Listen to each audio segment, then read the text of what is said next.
Version of Dunaway is standing by, ready to get you back to your absolute best. Find all that lovely Jimmy D-led content on Spotify, Apple Podcasts, Google Podcasts, and in the podcast section of nextroundlive.com. This message is sponsored by Jimmy Crypto Inc. and Jimmy Crypto for President. Take TNR on the go with a podcast built for your satisfaction. Miss Hour 1? Find it in podcast form. Miss Hour 2? Stream it now. Miss Hour 3? Download it for later. Miss Hour 4? Well, just know it's never coming back. Listen to TNR wherever you find podcasts. Start your day online with our website, nextroundlive.com, for the latest videos, podcasts, and college football stories. It's also a great way to stream the show or shop in the Next Round store. Stay connected by visiting nextroundlive.com. By now, you guys know how I feel about my fashion. However, did you know that I care about your fashion choices? Cargo shorts are out, flip-flops are only appropriate on the boat, and please throw away that stained t-shirt from college. You may be thinking, EG, that's all I own. What do I do? Here's what you do. Go to nextround.store and fill your cart with a wardrobe that is approved by me.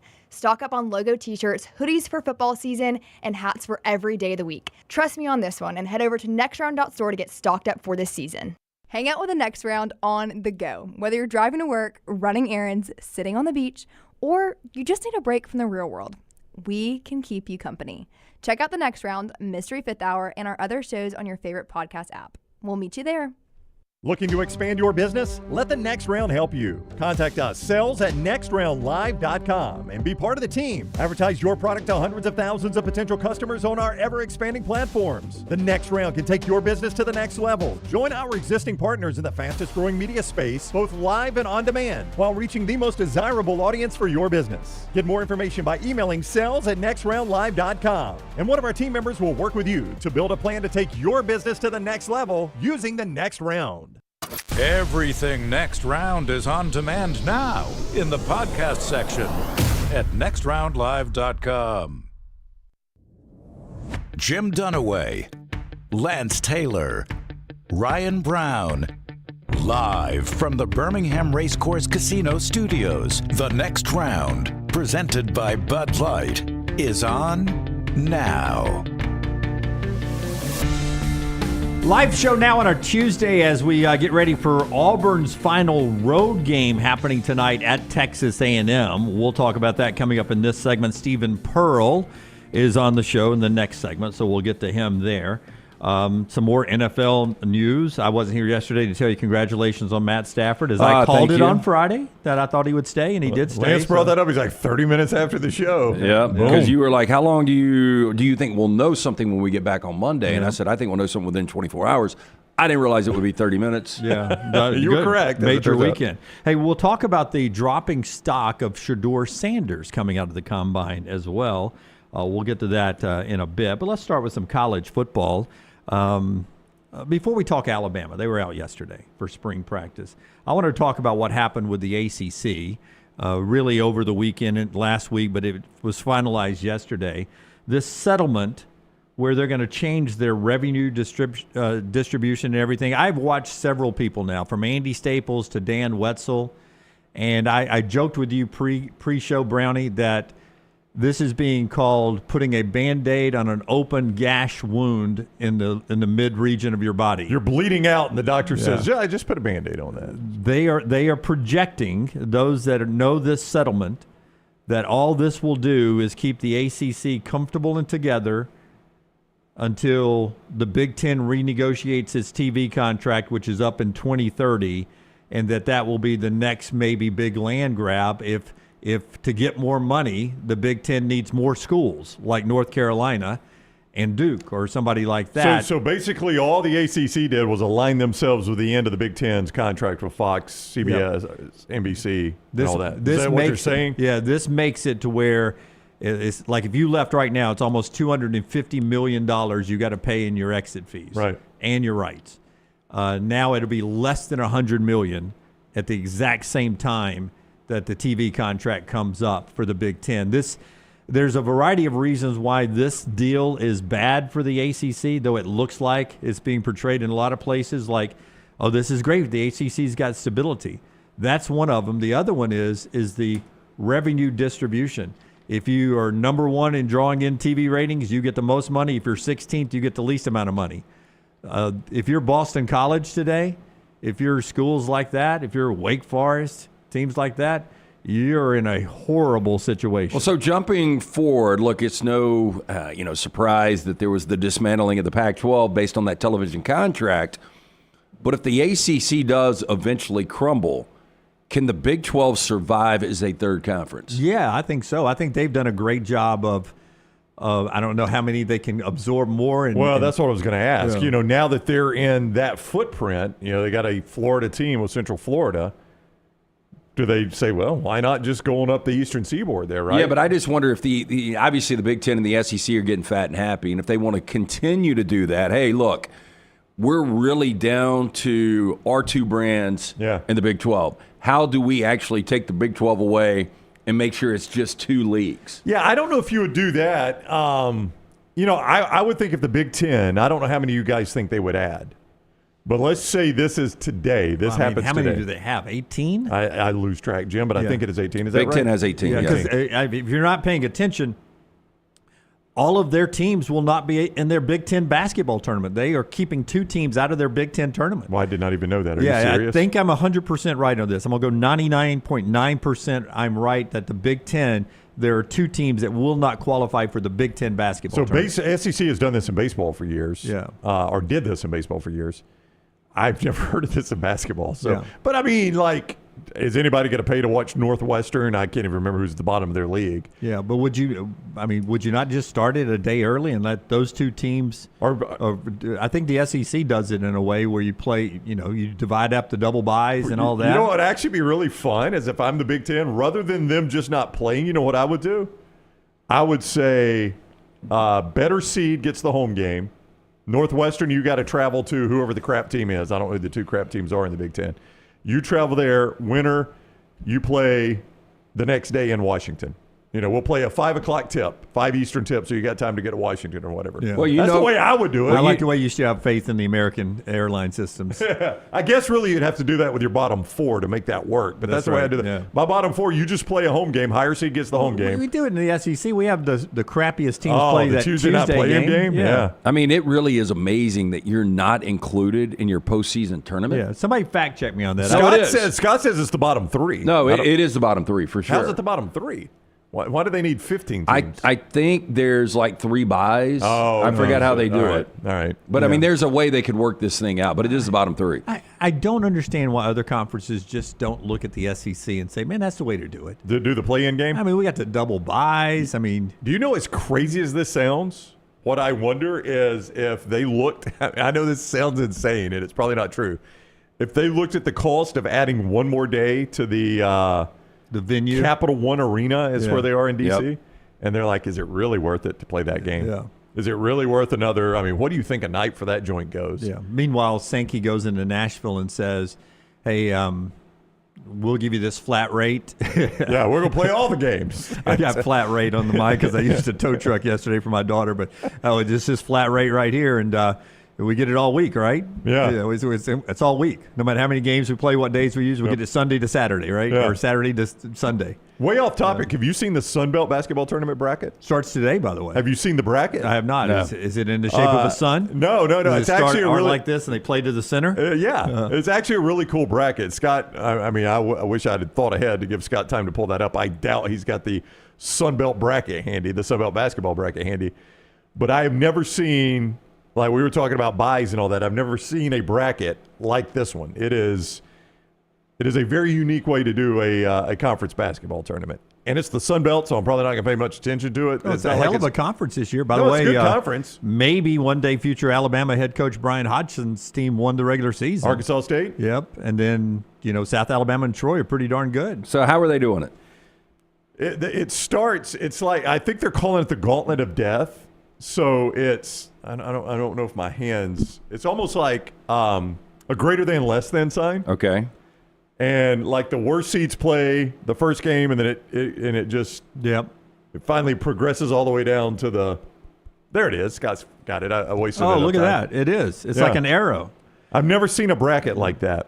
So South Alabama and James Madison. No, I've never seen a bracket like that. Well, I thought Arkansas State won the regular season. I can't help you there now. They finished. They're a 4 seed. All I know is I saw that bracket the other day and I was like, well, that's a cool bracket. Yeah. I've never seen that. Not that I'm backing off one day future head coach Brian Hodgson if needed. You gave him the job. Yeah, but I mean, if he finished 4th in the Sun Belt. Okay. So I like that. So you got a lot of buys there. James Madison, South Alabama, who are the 1-2 seeds. If you're on audio, you have a 1, 2, 3, 4, 5-day bye. That's right. I mean, it's gonna take a minute to play through this thing, but they're all in Pensacola. They're not even doing it on campus. I mean, that is a long tournament. It starts Tuesday, goes through Monday. I mean, it is a full week tournament. Yeah, it starts today. Yeah. So basically, if you're Southern Miss and Coastal and La Monroe and Louisiana is playing today, it's almost like you win, you stay on the court. That's right. It's like we're pickup basketball. Make it take it. Yeah. Is that a 24/7 tournament? Yeah. No, they're only playing 5 and 7:30 games for like 4 days, 5 days. You're right, Brownie. It's 2 games, 2 games, 2 games, 2 games. You never play more than 2 games a day. That's right. It is a weird way to do a tournament. I don't know why they've done it. Again, the Sun Belt Dave Neal doesn't get an 11 o'clock game ever. Yeah, it's only Jimmy Dykes and Carl Ravage the whole time. I mean, my goodness, just 2 games. That's a unique way of doing it. But I give them credit because that's value on South Alabama and James Madison, and then to a lesser degree, Troy and Arkansas State for having a good regular season. It is, and for whatever it's worth, and I don't know that it's worth much, but would we ever talk about the Sun Belt tournament if they didn't have a unique bracket? Yeah, no. Yeah. I wish they designed it in a sun somehow. That would have been good. Play to the core of the sun. But back to this ACC buyout thing, I wonder, guys, because now you've got 5 years of watching Clemson, Florida State, North Carolina. You pick the teams at the top that are going to get more of the money than the teams at the bottom.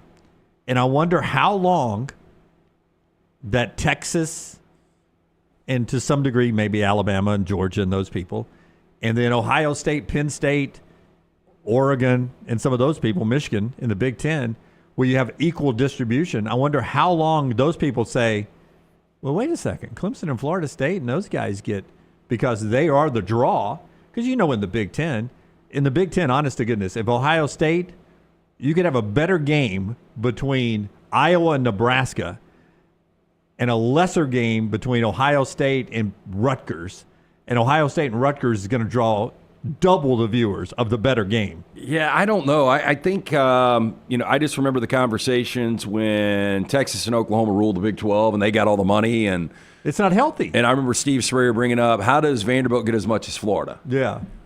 But because it's worked so well, the model has worked. Texas and Oklahoma jumped on board for it. Yeah, they did. I mean, they knew, hey, look, we might get the lion's share in this one conference, but we're actually going to make more if we go to the Alpha Conference. They gave up running a conference to be one of 16 in another conference, and that speaks highly of that. And again, Lance mentioned Spurrier. You don't hear a lot of belly aching about the revenue sharing in the SEC. I think by and large, most SEC, if not all SEC teams, are like, we're cool with it. I mean, we get a really nice check. And it really makes your conference stronger, because what's going to happen in the ACC if you're – well, I'll tell you what's going to happen as soon as that deal's over. I keep going Boston College and Wake Forest, but well, if the Big Ten knocks on the door of, and the most Big Ten-like schools in the ACC are Virginia, North Carolina, Duke, and I don't know, Louisville, another good academic school. Wake, but Wake brings you nothing. Yeah, Louisville maybe. Boston's a big TV. I mean, I don't know how Louisville is academically. I just know Louisville.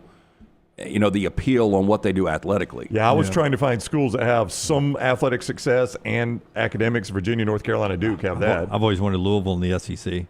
Well, truthfully, I sort of like Louisville more than I do Kentucky. Please don't send that to Matt Jones. Do you like Louisville more than Clemson? Better TV market. But if we're grabbing, it's a better drive, first off, to me. I don't know. Clemson's not a bad drive. Clemson's an easy drive. Yeah, that Louisville drive I don't like. I sort of want Louisville. Yeah, it's a long way. It's not going to help us, but I sort of want Louisville, Clemson, Florida State, and I don't want Miami for some reason.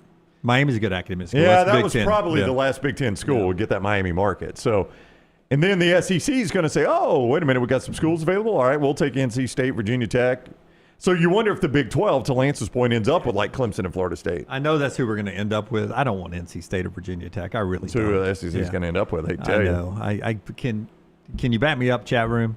I don't back me up, chat. You don't want NC State and Virginia Tech.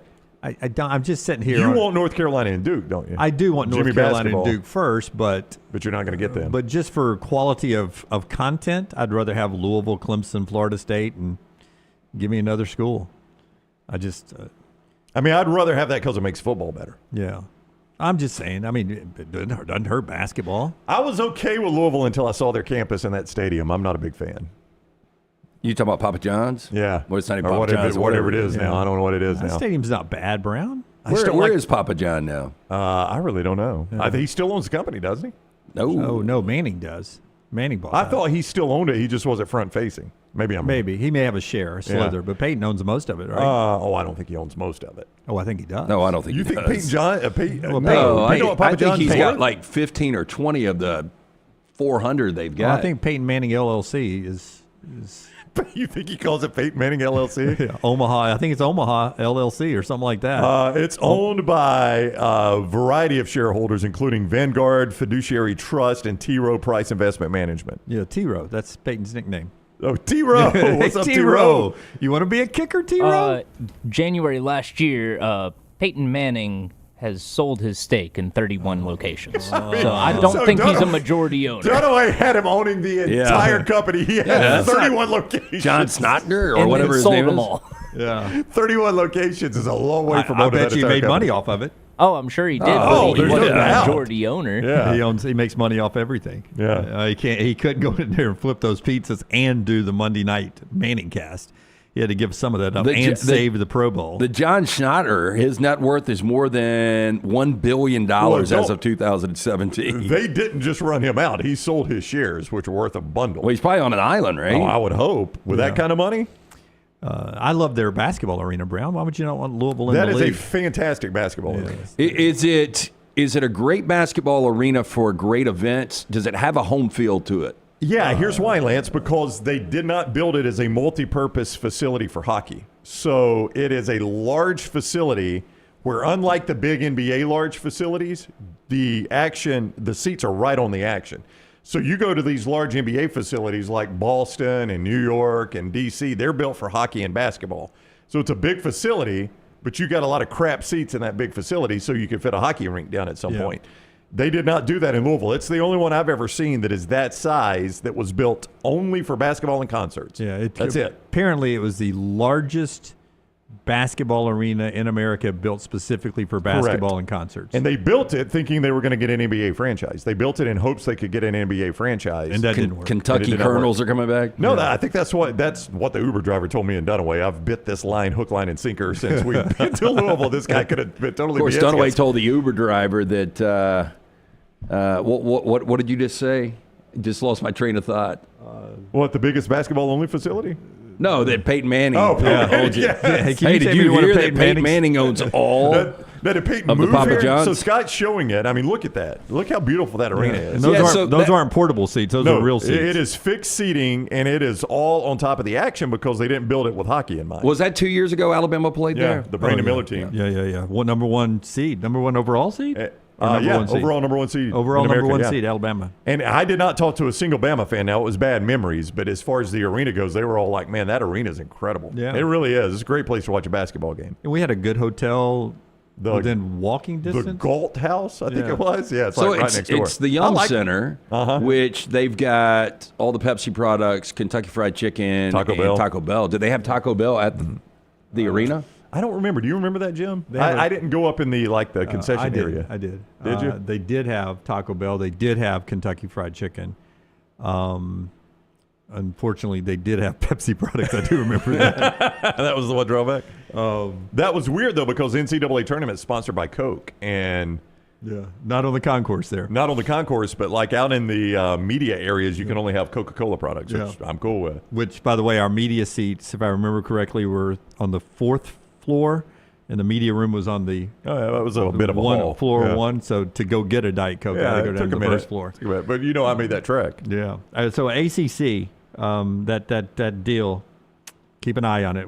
It's the next land grab, and we didn't save everything yesterday. The basketball, after we tell you about a couple of our great sponsors, That includes our friends at Hemphill. They bring you the lock of the day, LT. Our friends at Hemphill and Lance'sLock.com. Yeah, free winter will be up here in a little bit. Lance'sLock.com. Always brought to you by our friends at Hemphill Services. Trust the name. Birmingham has trusted since 1954 for all of your plumbing, cooling, heating issues. Any of these arise in your home or business. Adam, Chad, Andrew, the guys there ready to serve you. Tell them the next round sent you. 205-229-2090. Hard to stop a train. For more information, hemphillservices.com. And our friends at New Life Art, they bring you the great works from Daniel A. Moore. And you can go to the website, DanielMooreArt.com, DanielMooreArt.com, and celebrate great Alabama players who just won the Super Bowl. Jalen Hurts is there, Devontae Smith and Landon Dickerson, some former works from Daniel A. Moore that celebrates the Super Bowl winning Eagles when they wore the crimson and white. You can go get those works and the other great works from DanielMooreArt.com. Don't forget the promo code TNR. TNR is the promo code. That includes the legend, Nick Saban. His 6 national championships in Tuscaloosa celebrated. DanielMooreArt.com, DanielMooreArt.com. AP poll out yesterday after the show. Auburn for the 8th straight week, number 1 in the country. 5 times, LT.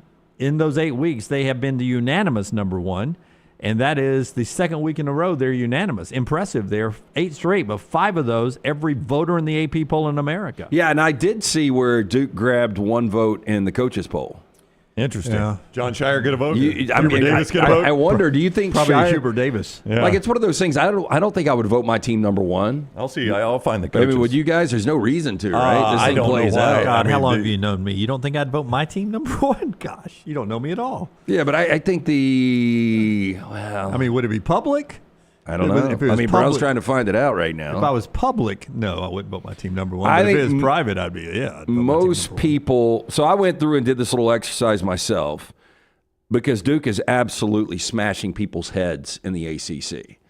And I wanted to see, because we've kind of used the analogy before of what Gonzaga used to do in the West Coast Conference, and will it affect? Have you seen the numbers? Oh, I went and pulled. Don't tell me they've got the numbers, because I went and pulled them all myself. Oh, no, yeah. Yeah, you could easily fill it. Yeah, I went through 18 games for Duke and 15 games for Gonzaga. Well, let's see if I got my numbers right. Okay, I don't know if we have the same exact. Well, it should be exact. I mean, Okay, well, I mean, I don't know what CBS Sports did. Okay. Where their range was. So I would just ask Brown this. So I went back to the 2020-2021 Gonzaga team that played for a national championship. Okay. With Jalen Suggs, Corey Kispert. I just wanted to go back to a team that was really, really good to try to make the comparison of where they were in the West Coast to where Duke is right now in the ACC. So that year they went 15-0 on the West Coast. And Duke has right now currently 18 wins in the ACC. So do you think there's a bigger margin of victory for Duke's 18 wins or Gonzaga's 15 wins? I would have guessed Gonzaga, but you wouldn't be asking this question if the answer weren't Duke. So in 2020, 2021, that Gonzaga team that won 15-0 in the West Coast Conference, they won by an average of 24 points per game. Was that the number? You're dead on so far. Keep going. Duke right now. And you went game by game and did all these, right? I did. And where did you find it? I've got my CBSSports.com. Yeah, and had to add each and every game. And you weren't even looking for it, were you? Let's Just see. yes, Lance is looking for it. I looked for it. I went through articles looking for it today. I was just reading about the AP poll, and I said, this is very interesting. In Duke's 18 ACC wins this year, their average margin of victory, 23.6 points per game. So it's virtually identical. That's crazy. But when you start to look at the names that you're playing, like Santa Clara and San Francisco, compared to the ACC. Yeah, I mean, it's pretty amazing what Duke's doing right now. And I do think it's kind of an indictment on where the ACC is as a whole. But, I guess a point there is people that are worried about once Duke gets to March, are they going to have a problem in these tight games? Gonzaga didn't until they played a buzzsaw in Baylor. Yeah. So it wasn't a problem for Gonzaga. We'll see how it is for But Duke. it has been over the years. Those numbers were not as broken down as well as yours. It just said since that Gonzaga team, it did not lay it out exactly like you did. And one more note on that, Brown, before you comment. You're going to love this coaches poll, by the way. By the way, they have now won last night's win over Wake Forest. They've won 10 of their conference games by more than 25 or more points, the most in any conference of 25 or more points since 1991 UNLV that one of you mentioned last week, that it reminded you of that UNLV team buzzing through their conference back in the day. What was that, the West Coast? Yeah, West Coast. That was West Coast, too. Yeah. I don't know if you guys have tried to watch a lot of Duke this year. It's almost impossible, though. It really is. The games are no fun. Yeah. And when you're beating them by so many points, I think that's their fourth 30-plus point win or 25-point wins in a row. It makes your whole conference look bad. Yeah, I mean, I got home from my daughter's soccer practice last night, and I was going to flip on and watch the second half of Duke-Wake, and before I even flip it on, I look at the score, and I'm like, I'm not going to waste my time. I mean, it's like a 30-point game in the second half. I don't even care that Cooper Flagg had 28 points, 8 rebounds, 7 assists, and 3 blocks. Great for him. Yeah. It's a great stat line, but I'm not going to sit there and watch And they that. were chanting one more year. Yeah, you chat that all you want. Yeah, I just thought that I thought that was interesting. Yeah. Who's the one vote? So listen to I just want to, there's only 31 coaches in the coaches poll. I just want to name the schools. I'm not going to waste time on the coaches. Here are these schools that are voting in the coaches poll. By the way, 11 25-plus point wins this year. In conference? In conference. That's ridiculous. I wonder how many 25-point wins you've had all year in the SEC. Auburn's had a couple. Auburn's had a couple, but I mean, do you think it's 11? Not Auburn, but I'm saying overall in the SEC. Alabama's had a few. I mean, Alabama's bombed probably, some people. but you think it's 11? 25 is a lot. That's a lot of points. Yeah, now, Alabama, they've beaten some teams by 30, and Auburn's beaten some teams by 30. In conference play? Yeah, Alabama beat Oklahoma by 30, just off the top of my head. Oklahoma by 30. I think Vandy by 30. State by 30. Well, let's go check that. Okay. I'm looking at Auburn's right now. You go back to your point. Okay, here's your coaches. Here's the schools represented in the coaches poll. Iona, Syracuse, Vermont, St. Mary's, Ohio, Lamar, Baylor, North Florida, Chattanooga, Yale, Georgia State, High Point, Grambling, Northern Iowa, Oakland, Southeast Missouri State, Creighton, Middle Tennessee, Lafayette, Colorado State, Eastern Washington, Richmond, UC San Diego, East Carolina, Central Connecticut State, Drexel, Abilene Christian. These are the people that vote in the coaches poll? Delaware State, Denver, Purdue, Matt Painter, and Alabama head coach Nate Oates. I mean, there's basically Syracuse, Purdue, Alabama. So who didn't vote Auburn number one? I mean, I'm not going to say that. I'm blown away at how many mid-majors vote in the coaches poll. Yeah, I mean, it's no. Do you think they're just like, Coach does not want to do it this year? Oh, yeah, 100%. That's what it sounds like, right? Yeah, 100%. Good for our man Steven Gonzalez, who probably throws that vote up for Nate every week. I don't know. Nate probably votes. So one vote in the Duke, one vote for Duke there. Yeah. I did not see. I think the only ACC team I read to you was Syracuse.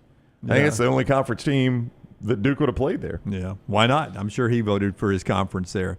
All right. One more thing to get to in this segment. Auburn plays tonight, 8 o'clock ESPN. Don't get mad at me if the playoff implication TGL, simulated fake golf event runs long on ESPN at 6 o'clock. Man, I can't believe how many people I've been in a bar before and people just glued to that thing. Are you serious? Yeah. I love golf, and I'm not glued to it. When you have number one on the road at 8 o'clock on ESPN and that golf event at 6 o'clock on ESPN, the thing you don't want to hear at 8 o'clock, they're tipping in College Station. You can watch it on the ESPN app or on ESPN News while we finish up golf. Not real golf. Back in June, video golf. Well, I'll tell you why it's working. Let's go back to the golfers. You can go to mybookie.ag and you can gamble on it right now. That blows me away. Hey, just real quick before you get to that, 4 teams that we consider have separated themselves in the SEC, right? Right. Auburn, Alabama, Tennessee, Florida. Of those 4 teams, how many do you think have 25-plus point wins in conference? How many total of those 4? I know Tennessee does because I remember them beating Florida by 30, I think it was. I think it was about... No, Florida beat Tennessee by 30. Okay, Yeah. so Florida does. I know Alabama does. By the way, Tennessee's got 0, 25. I'm not really surprised by that. Just because of their pace of play. Yeah, their pace of play, and they play a lot of close games. I know Bama does. I know Auburn does. I know Florida does. I would say Bama's got 3, Auburn's got 3, Florida's got 2. I mean, I'm having a hard time remembering the Bama one. I mean, they've fallen into the 23 to 27 range, I thought. Well, I'll give them to you right now. So Auburn's got 2. Okay. Florida's got 2. Alabama's got 2. Yeah. And Tennessee's got none. So I bet you there's not 11 in the whole conference. Yeah. I would almost bet it, Lance. There's not 11 25-point Yeah, more wins. I would agree and Duke's now. had 11 in their conference. that's alone. That's strong. That's insane. One more thing here in the opening segment. right after we tell you about our great friends at Odie's. Tell us about Odie's. Tomorrow night, Odie's Team Trivia. Every Wednesday night, the original location in Crestline. Both locations, though, Edgewood and Crestline. Great food from Rodney Davis. If you're looking for a big-time lunch, make it Odie's today from the award-winning wings, delicious burgers, my personal favorite, that Diablo sandwich, ice-cold beer buckets, full of the Bud Light, the Odie's famous cocktails. Make sure you stop in to either location. Birmingham Institution, go see Will Haver and that great staff. It's Odie's Tavern. And before Brown tells us about A+, and we get to Stephen Pearl in the next segment, last night Houston beat Kansas. It's the worst odds for Kansas in 25 years, a quarter of a century going into the NCAA tournament. Their odds to win a national championship, the worst in 25 years. I don't think they can get, based on the way they're playing right now. Look, and I know it's Kansas, and you've got a legit 7-footer in Hunter Dickinson, but the way they're playing, I don't think they can get to the second weekend right now. They've got their most conference losses since 82-83. We found out yesterday from one of our members of our audience, and he backed it up with the tweet, that was their first home March loss in 43 years. Ooh. Now, you don't play a lot of, as we pointed out, you normally get one March home game. Yep. Yeah, but still, if you won 43 straight. 43 straight. Kansas is 1-8 versus the Ken Pom top 49 since November the 26th. And by the way, they're going to be playing that Ken Pom top 49 once they get to the second round. That's right, and they have not been good in that. Houston had their worst shooting night, won last night. They're still a 1 seed if they beat Baylor coming up this weekend. Likely locking out a third SEC team. We talk Auburn at Texas A&M with Stephen Pearl coming up on the other side. Tell us about A+, Brownie. It is A+, bathandkitchen.com. That's the website. A+ is who did the master bath in the Brown home. Scott shows you before and afters there all the time. They did great work for us, but you can see more at A+bathandkitchen.com. When it came time to redo the master bath in the Brown house, my wife scoured the internet looking for the right person for the job. She talked to contractors, people that had used certain contractors, read a ton of reviews. She did her homework, so I'm telling you, that's the way my wife does these things, and she picked A+. I'm glad she did. Brad Bell's crews did tremendous work. They were on time every day. They were clean. They were courteous. They brought us in at the end of every day and said, here's what we finished today. Make sure it meets your expectations. Could not say more about A+, but I am going to tell you the phone number for Brad, 205-422-1758. That is 205-422-1758. He specializes in master bath kitchen and master bedroom closets. That's not to say it's all he does, but it's what he specializes in. You can see more before and afters and find out everything you need at aplusbathandkitchen.com. That is aplusbathandkitchen.com. Call the next round now at 205-734-0923. I'm attorney Alexander Shinar, Alabama born, Alabama raised, and ready to fight for your rights. I have one of the largest firms in Alabama, and we are here to help you get the compensation you deserve. Call me, Alabama, 323-1000. Your representation is made for quality legal services being performed as greater than those of our lawyers.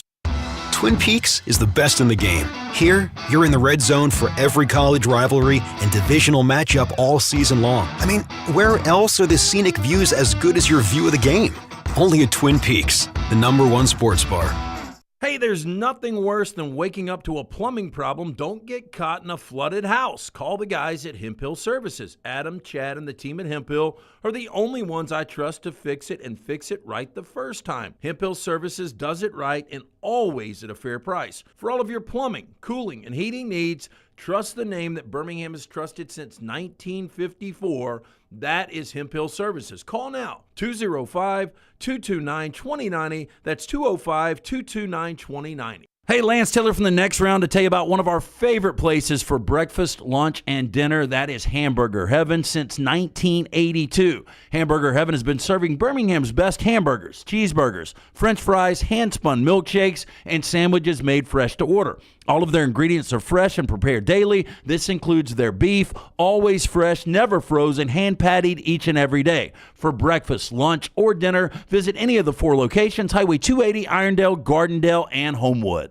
Storm season is here. Make sure you have a plan of action in place right now. Greg from Pell City and Storm Restoration Roofing should be your first call when storms hit. Insurance companies love working with Storm Restoration Roofing because of Greg Nelson's name and reputation in the industry. When storms hit, call Greg Nelson. He's local, 205-542-3531. He's the home of the free no-cost roof inspection. Greg from Pell City on Facebook, 205-542-3531. It's Storm Restoration Roofing. Happy football season. At the Next Round, we strive to make our loyal listeners feel like they're a part of the action all season long. My name is Emily Grace McWhorter, and I do that by bringing you along for any given Saturday in Auburn or Tuscaloosa. From pregame warm-ups, touchdowns that make you feel a part of the play, and everything in between, our goal is to make you feel like you're inside Bryant Denny or Jordan Hare. Follow along on our social media at Next Round Live on Instagram, X, and Facebook. Also, check out thebarnauburn.com and covercrimson.com while you're at it. Here's to fall Saturdays. Follow Next Round Live on Twitter, Instagram, Facebook, and YouTube. The social media team at Next Round Live is dedicated to giving you daily news conferences and practice video from UAB, Alabama, Auburn, and around college football. Follow and compare to the sites you used to visit. You'll also get the latest highlights and news from the Next Round Daily Show. Turn on the notifications so you don't miss a thing. Next Round Live on Twitter, Instagram, Facebook, and YouTube. See more at nextroundlive.com. If you are a business that does a lot of printing, like a car dealership, mortgage company, real estate office, tax office, bank, school, or university, print more and spend less with ImageCraft. ImageCraft is located at 1151 Gadsden Highway in Trussville, just down from the Pinnacle Shopping Center, and online at imagecraft.net. They carry all the major brands like HP, Brother, Canon, Dell, Lexmark, Konica Minolta, Kyocera, Ricoh, Sharp, and Xerox. Shop in-store, mention TNR for a 10% discount. Shop online at imagecraft.net with coupon code TNR10. ImageCraft. Print more, spend less.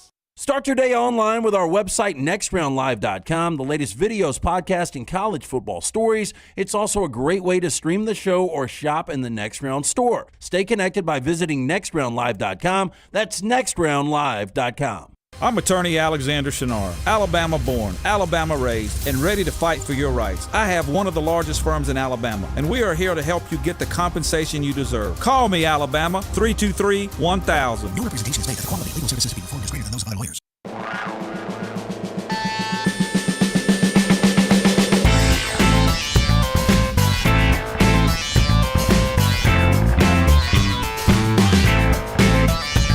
Hey, congratulations to great Auburn fans, Elizabeth and Jack Winchester. Late Friday night, they give birth to their baby son, George Winchester. You see the baby with an Auburn beanie on. Jack, who watches our show in Atlanta, both Auburn grads, says his first full day on earth, Auburn had their first SEC championship. He doesn't know the struggle yet. And I texted back, I said, maybe his life will be different than yours, man. That's right. Maybe there'll be no struggle at all. Associate head coach of the Auburn Tigers, Stephen Pearl, is with us from College Station, Texas, where Auburn will do battle tonight against Texas A&M. Welcome in, Coach. Congratulations on an SEC championship. Appreciate it, fellas. How you guys doing? Doing awesome. Thanks a lot. I mean, we were just talking, and I know you don't care about these things, but we were just talking about the fact, what was the number for Duke? How many? 25 plus. Oh, wait, they've got 11 25-plus wins. 11 25-plus point wins. You, Alabama, and Florida, who are three of the best teams in the conference, have two apiece. It just shows you the strength of this conference that you guys just won, which is insane.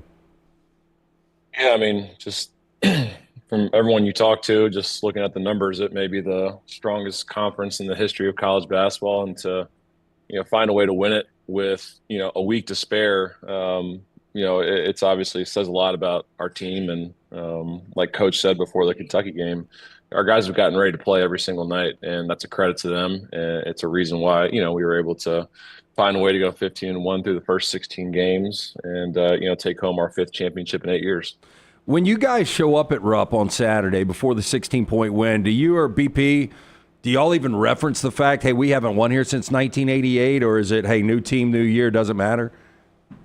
That was the first thing that Coach said in film, going into the scout, was just talking about our record in Rupp, which was 2 and something astronomical. 50. And then, not having won since 1988. And I told the guys that I was a 1-year-old at that point, and they all were like, damn. They couldn't believe that it had been that long since Auburn had gone in there and won. And, BP hadn't won there since his first year at Tennessee. And, I think the guys took that as motivation to obviously, find a way to go in there and, have a gutsy performance. And we had a lot of step up from a lot of guys on our team to obviously get an incredibly special win, not only the first win since 1988, but to, clinch at that time a share of the SEC title. You got to see Todd Pettiford play longer minutes in that game than he normally does. Did you learn anything more about him? I mean, he's been off the charts everywhere, but what more did you learn about his game watching him play longer in his role?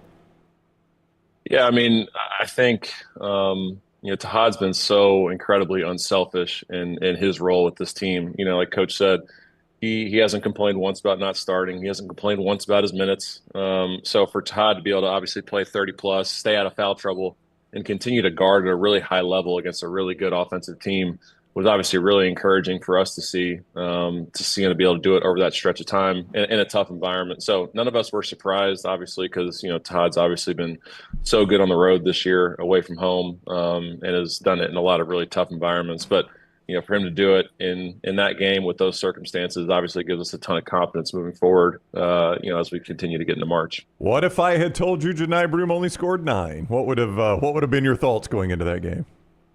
I mean, obviously it's been next man up all year. Obviously, if you look at our team from the outside, you think Auburn loses that game. Yep. But, we got way more than just Janai on the roster. And you obviously saw that on Saturday with, Miles Kelly stepping up and banging 9 threes at Rupp, and, Chad Baker, going on some pretty impressive runs throughout the game. And obviously Tahad stepping up and making timely play after play after play. So, that's what our strength's been. It's been our depth all year. And when some guys don't have it, other guys are able to step up. And I thought Kentucky did a really good job of limiting Janai, and they were really physical with Janai, and they sent bodies to Janai. But it's pick your poison. You either let Janai go for 26 and 16, or you do a great job of limiting him, and then he does a great job of facilitating it to the other guys on our roster. And we can beat you in multiple ways, which I think is what's been the strength of this team, and it's something that we have to continue to try and do moving forward. Hey, back to Miles Kelly and the 9 threes on Saturday. He said before the game, shoot around, he fell in love with the rims there at Rupp, but didn't use the rim on a couple of them, used the backboard. Did y'all give him a lot of shit for – I've seen one, but I've never seen the same player hit 2 in a game off the backboard and hit 9 overall. Yeah, I mean, at that point, you just got to let him keep rolling. And, it's when a guy's feeling it, if he had just banked 2 and that was it, maybe I'd give him a little shit, but he made 9. So, they can gripe all they want about 2 bank threes. We still kick their ass. So, Miles just obviously had it going and was feeling really good about his shot, and had great feel for, what we were doing in the game and the game plan. And we had a lot of really good sets to get him clean looks. But, there was a couple, obviously, that were just out of the offense, and they backed up, and he knocks them down. So we've known that Miles is capable of doing that. You saw it in the first game against Vermont when he made 7. He's just such an incredible shooter. And, once he sees one go in, you can see 5, 6, or 7 go in. And obviously, hopefully he can keep that rolling as we continue to go through these next couple weeks. I used to cut class at Jack State to play pickup in Stevenson Gym, and there was this balding white guy, 6'1" maybe, and shot nothing but bank shots. That was everywhere he shot was a bank shot. And he was fun to have in your team. Top of the key? Everywhere. Everything was a bank shot. And, I mean, there was no more frustrating guy to lose to, Coach, than that guy right there. Yeah. My dad used to say that's why they paint that square on the backboard. That's right. I didn't understand that. So tonight at College Station, and Texas A&M's actually, Auburn beat Texas A&M in the last meeting, but they've actually won 3 of the last 4 against the Tigers. What does Buzz Williams' teams do that challenge people? I know they're on a losing streak. They've lost 4 in a row, but obviously they've got a scheme and a plan that causes people problems. When you scout them, what's the problem with a Buzz Williams team? Yeah, I mean, they've won 3 of the last 4, but they've also beaten us 5 out of the last 7. So it's obviously been a game plan and an opponent that's given us some gripes, and we struggle with it. They switch everything 1 through 5, and they send everything to the baseline. They send bodies. And they do a great job of turning you over. So you aren't really able to run a lot of what you typically run against a normal defense. Luckily for us, we've played against Ole Miss a couple times, and Ole Miss guards similar to how Texas A&M does, but Texas A&M does it with just bigger and better athletes. They have bigger guards, and they got bigger guys up front that can obviously make plays. And it obviously can cause some frustration. So for us, we can't let them speed us up. We got to play off of 2 feet, and we got to make the easy pass. And, we got to take what the defense gives us. And, in the past, we haven't done a great job with that against, these Buzz Williams teams. And, they're every single year, they're the best offensive rebounding team in the country. they're by percentage, they're the worst 2-point shooting team in our league. They're the worst free throw shooting team in our league, and they're the second worst or third worst 3-point shooting team in our league. But they still have a top 50 offense in the country because they're the number 1 offensive rebounding team in the country. So, their philosophy is get a shot up and then go get it. And the closer they get to the basket, the better their percentages are of getting those offensive rebounds. So we have to do a great job of, making them take contested shots, but then we got to put 5 guys on bodies and get rebounds and try and limit their second chance opportunities. So Buzz has always had the prohibition gangster look. Have you ever worn the vest with the suit? No, I can't pull that off. That's not me. Well, that's his look, and he has stuck with it, though, hasn't he? Yeah. I think he sweats right through that thing, too. That guy is so active in game, man. He gets after it. That's why BP stopped wearing suits, because he was sweating through suits just like Buzz was. You can cover it up when you're wearing a polo or a pullover. So I know they were just down in Gainesville, and that's where the infamous BP sweat through his suit game. So I'm sure Buzz was that dry cleaning bill is probably no joke down here in Aggieland. Hey, so back to Saturday, you guys obviously win and rup, but you're in transit when Tennessee hits the walk-off. You guys didn't want to share an SEC championship. We saw the reaction from Janai and some of the guys. How loud was it on that bus? Well, we weren't on the bus. So that was just the team transit from the airport back to campus, and the rest of us had our cars. So we were all individually driving back, probably not so wise and not so safe. We were probably all on our phones watching the game as well. So I was driving through an intersection as Meshack made the 3. And, luckily I didn't scream too loud, but it was obviously it was an incredible shot. And, the funny part is Coach Barnes is over there screaming for a timeout the entire time. Luckily, the referee didn't see him, and, they were able to hit a huge shot. And, but, obviously it made things a little bit easier on us. But, obviously our guys did an unbelievable job of taking care of their business earlier in the day and winning in a really difficult environment in Rupp Arena. I don't know if you've heard him, but he says, and this is not uncommon, I know BP, you all would do the same thing, that he always tells the ref in that situation, I'm going to call timeout. And he just forgot to do it in the heat of the game. Yep. Everything was moved so quick. He just forgot to do it. He said 99 times out of 100, I'm telling that ref I need a timeout here, and forgot. And that's the one thing that saved him.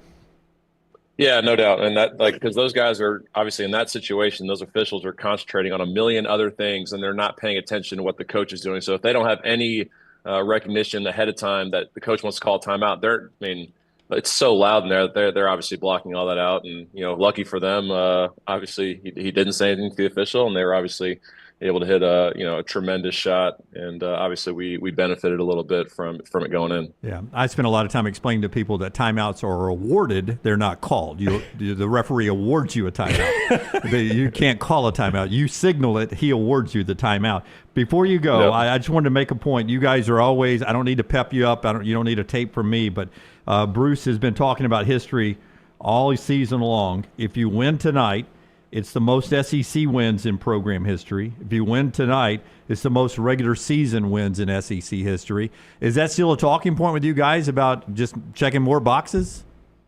Yeah, I mean, we have a tremendous amount to play for still. Obviously, we're still, for some reason, we're still fighting for the number 1 overall seed. I don't understand that, but we are. So we obviously still have a lot to play for. We got to win another game, to obviously break the quad 1 record.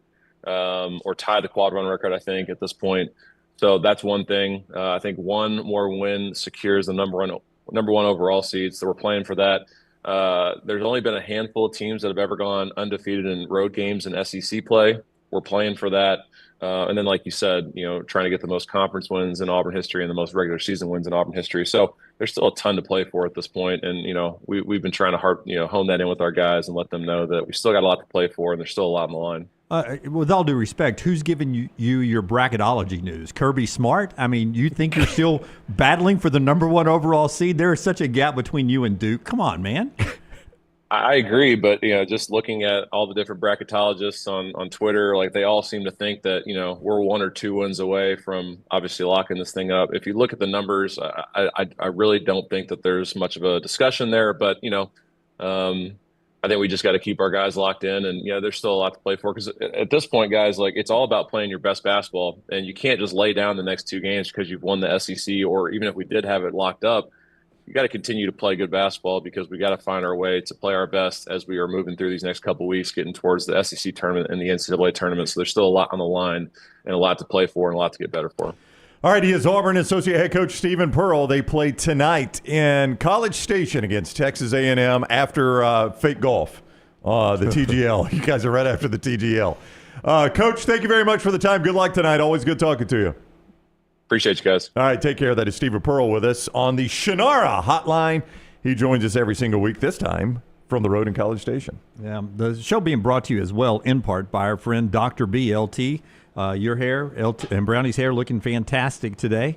You know, there was a moment the other day before I shaved it again. I thought to myself, do I need to go back and ask Dr. B? But hey, the technology is getting better and better. Hey, this is the credibility of a guy like Dr. B. There are places out there, they just want your money.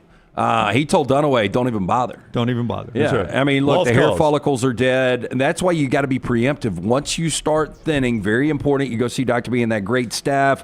They've got a new test. So easy, painless, affordable. Takes 4 seconds to perform. It's going to show which medicines and compounds will specifically work for your hair loss. There are over 10 categories of agents they use, knowing they will work for you. They will custom compound these agents for you in pill or topical form. You pick and choose which agents you want, men and women. Ordering Hims, other products online, don't even know if they work. Stop wasting your money and critical time while you're losing hair on treatments that aren't working for you. Come see Dr. B and that great staff. Find out what will work for you. Call Dr. Beckenstein today, 205-319-0316. That's 205-319-0316. I do that non-invasive treatment 3 times a week, 30 minutes each time on the couch. That is it. My hair has more than doubled in thickness. For more information, you can always go online, t3hair.net. And our friends at Urology Centers of Alabama, so important to stay on top of your health. I mean, we saw the news of Hugh Freeze last week, prostate health, early detection, so important. That's what the folks at Urology Centers of Alabama does for you. 205-930-0920, 930-0920, from prostate health to kidney stones, everything in between. Guys, as you move from your 20s to your 30s, 30s to 40s, 40s to 50s, there's so many things you need to stay on top of, and the early detection just makes all the difference in the world. You can get details, schedule an appointment, 16 wonderful locations in Alabama at Urology Centers of Alabama, urologycentersalabama.com, urologycentersalabama.com. Other SEC games tonight, Georgia and South Carolina at 5 o'clock on the SEC Network, Texas needing a win. Wrong side of the bubble at Mississippi State, 7 o'clock on the SEC Network. Arkansas needing a win at Vandy, 9 o'clock on the SEC Network. LSU's at Kentucky, 6 o'clock on ESPN2. And, of course, Auburn and Texas A&M down in College Station at 8 o'clock. By the way, if Auburn wins that game, they become the first team to go unbeaten on the road in SEC play since 2019 LSU, and also the second team to do it in the last 10 years. Well, you know, you were out yesterday, but I brought this up, and I think we've talked about it a couple of times. I mean, we've started, and look, this is all dependent on what you do in the postseason, but we really need to start recognizing this Auburn team as one of the greatest regular season SEC teams we've seen. Oh, I'm not even sure you have to say SEC, by the way. But yeah, but again, there's going to be a correlation with what they do in the postseason, unfortunately. You got to finish that, but yes. But, you know, I brought this up yesterday that the last dominant team I remember like this in the SEC was 2011-2012 Kentucky. The Anthony Davis team that won the national championship, 38-2. I mean, that's what Auburn's doing right now. I mean, to be 15-1 in this league. In this league, yeah. And how really, really good this league has been. Lipscomb and North Alabama won last night to start the ASUN tournament. Bubble implications, Indiana, Oregon tonight, 8 o'clock on FS1. Good game, BYU, Iowa State tonight, 2 ranked teams. And the Horizon, the Patriot, and the Sun Belt all start their conferences today. A couple of things before we get back to college football. Coming up in a second, we'll do our spotlight later on. I got another IG ranker for us. All right. We'll throw 6 things up, and we'll rank some stuff coming up later in the show, and we'll talk some Alabama football. But before we get to college football, Dale Whitner. Is that the guy, also the same name of that trash opener guy with No, Dale Griffith. That was Dale Griffith. Okay. No, Dale Griffith's the joke teller on No, Dale Griffith is John Candy and Planes, Trains, and Automobiles. No, you're talking about the guy that has the 1,000 orgasms a day or whatever. What's Dale Decker? Decker. Yeah, Dale Decker. Yeah. I saw Dale Whitner. I thought that's who it was. Dale Decker. Dale Whitner, this past weekend at the South African Open, had a hole-in-one on number 2 and a hole-in-one on number 12 in the same round in a professional golf event. 67 million to 1 odds to get 2 hole-in-ones in one round. 15,000 to 1 odds to get struck by lightning. So my odds are better at getting struck by I know lightning. you've never gotten one. You've gotten multiple. Yep. Most people that play as much as you, do you think it's 50-50? Is that what you come across? Yeah, I guess. I don't know the percentage. I mean, obviously, the more you play, the more opportunity you have.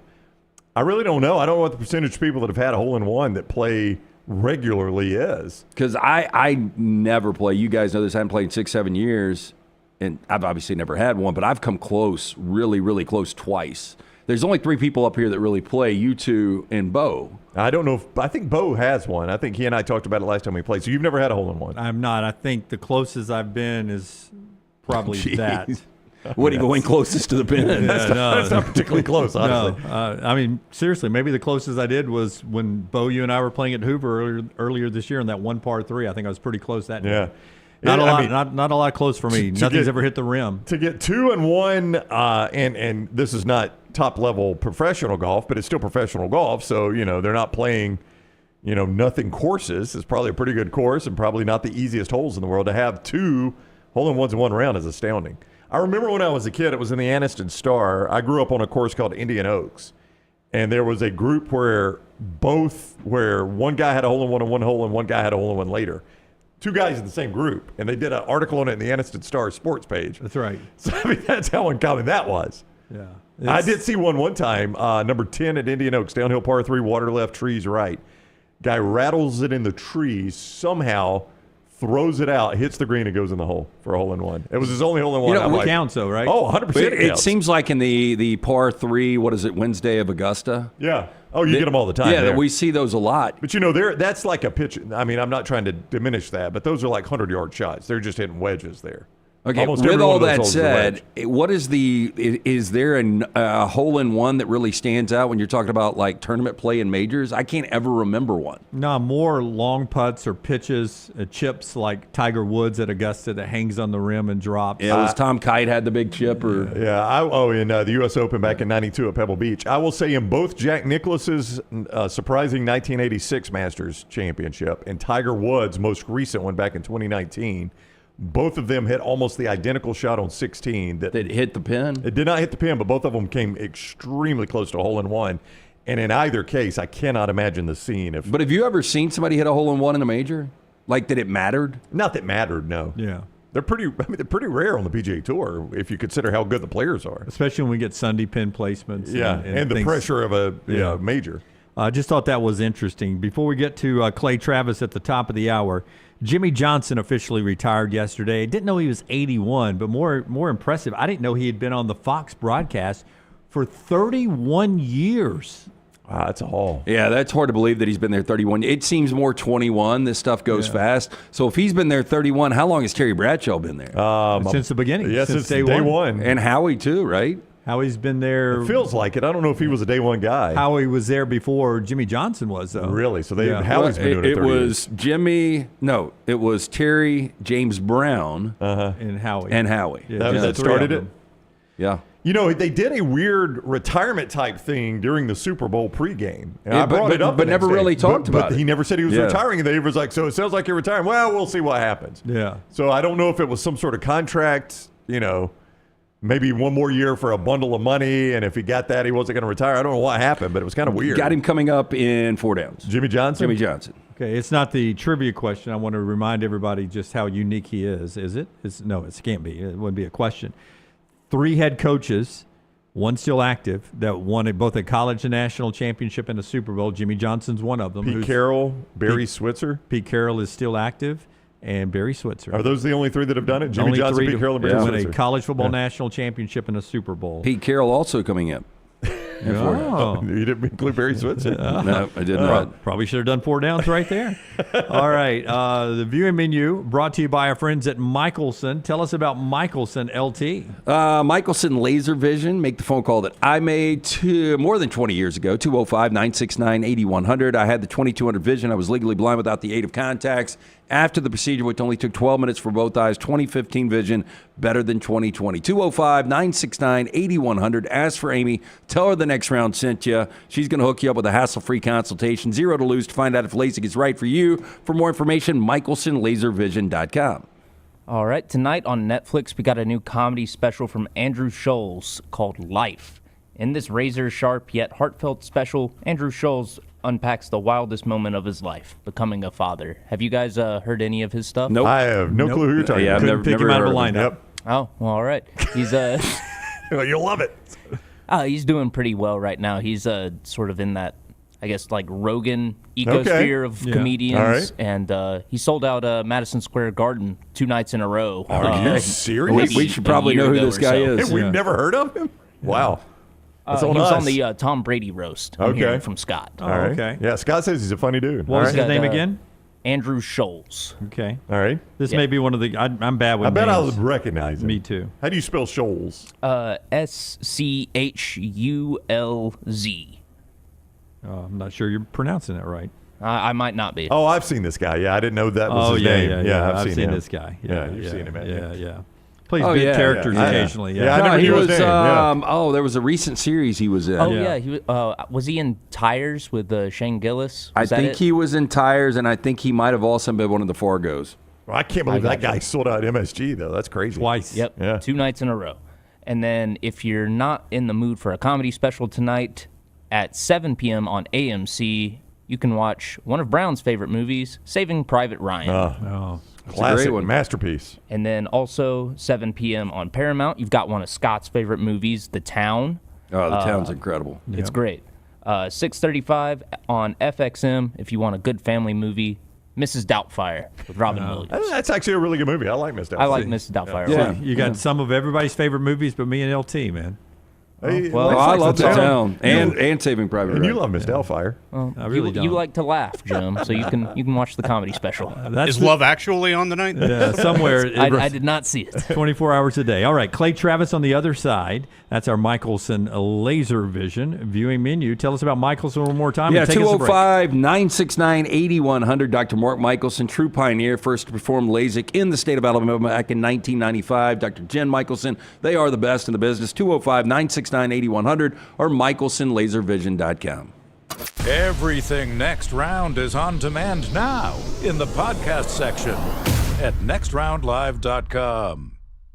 I'm attorney Alexander Shinar, Alabama born, Alabama raised, and ready to fight for your rights. I have one of the largest firms in Alabama, and we are here to help you get the compensation you deserve. Call me, Alabama, 323-1000. No representation is made that the quality of legal services being performed is greater than those of other lawyers. Storm season is here. Make sure you have a plan of action in place right now. Greg from Pell City and Storm Restoration Roofing should be your first call when storms hit. Insurance companies love working with Storm Restoration Roofing because of Greg Nelson's name and reputation in the industry. When storms hit, call Greg Nelson. He's local, 205-542-3531. He's the home of the free no-cost roof inspection. Greg from Pell City on Facebook, 205-542-3531. It's Storm Restoration Roofing. Stop by the New York Butcher Shop and pick up the finest in certified Angus prime beef steaks and burgers, premium pork chops, ribs, and all-natural chicken cut to order just for you.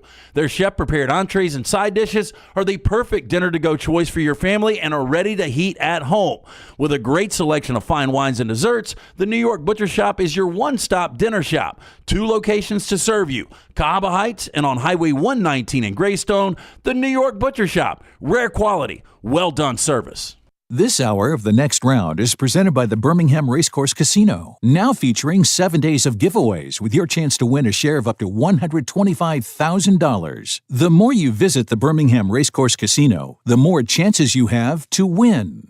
Hey, let me tell you about our friends at Urology Centers of Alabama. Compassionate and comprehensive urological care with 35 physicians, 17 locations across Alabama. Their patient-centered approach to all of your urological needs. Remember, they've got that new men's health center. It is beautiful, helping men with a wide range of sensitive male issues in a comfortable environment. You can always go online, visit urologycentersalabama.com, schedule an appointment with one of their many urologists today.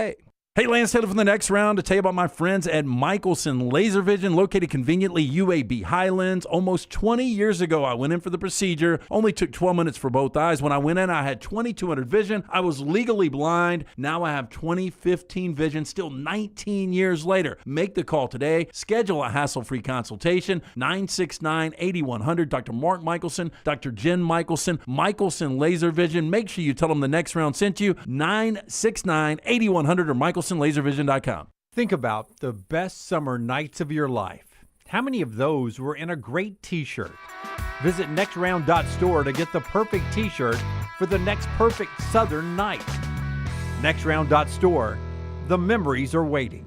If you are a business that does a lot of printing, like a car dealership, mortgage company, real estate office, tax office, bank, school, or university, print more and spend less with ImageCraft. ImageCraft is located at 1151 Gadsden Highway in Trussville, just down from the Pinnacle Shopping Center, and online at imagecraft.net. They carry all the major brands like HP, Brother, Canon, Dell, Lexmark, Konica Minolta, Kyocera, Ricoh, Sharp, and Xerox.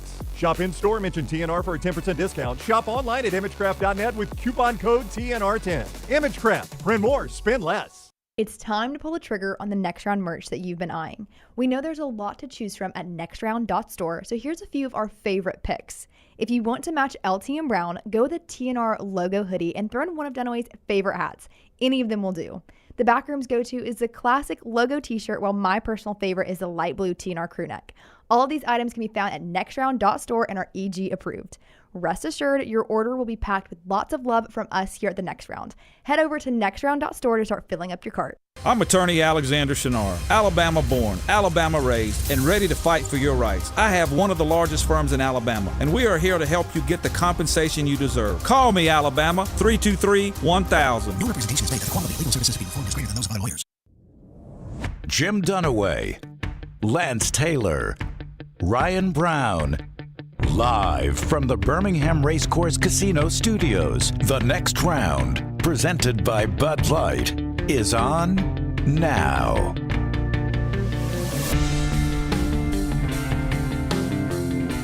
Oh, man, I've been looking forward to talking to Clay Travis. This is about 5 o'clock Saturday. I mean, I love it. So I'll try to defuse Clay Travis's comments by saying, my dad's in the hospital. That's right. And he could having a hard time breathing. So I went up to his first thing I said to him, Clay, he's on a breathing machine, and I walked up to him. My mom and my brother had already been in there. And I walked up, I got close to his ear. ICU, right? He's in ICU. ICU. Yeah. I got up close to his ear, Clay, and I said, not I love you, Dad, or anything. I was like, can you believe the last 30 seconds of that freaking Alabama-Tennessee game? And he sort of nodded with the ventilator in his mouth, and it made his day. Not that Alabama lost, but that I would You're talk playing about unfair anything. with Clay. Clay can't come out strong. Clay, take your shots, man. Well, first of all, I hope your dad gets well, and I know he's very proud of the Alabama women's softball team because Alabama is a great women's softball school, and I mean, I know that makes your dad. I hope that gives him the strength that he needs to get better. In all seriousness, I hope he gets better.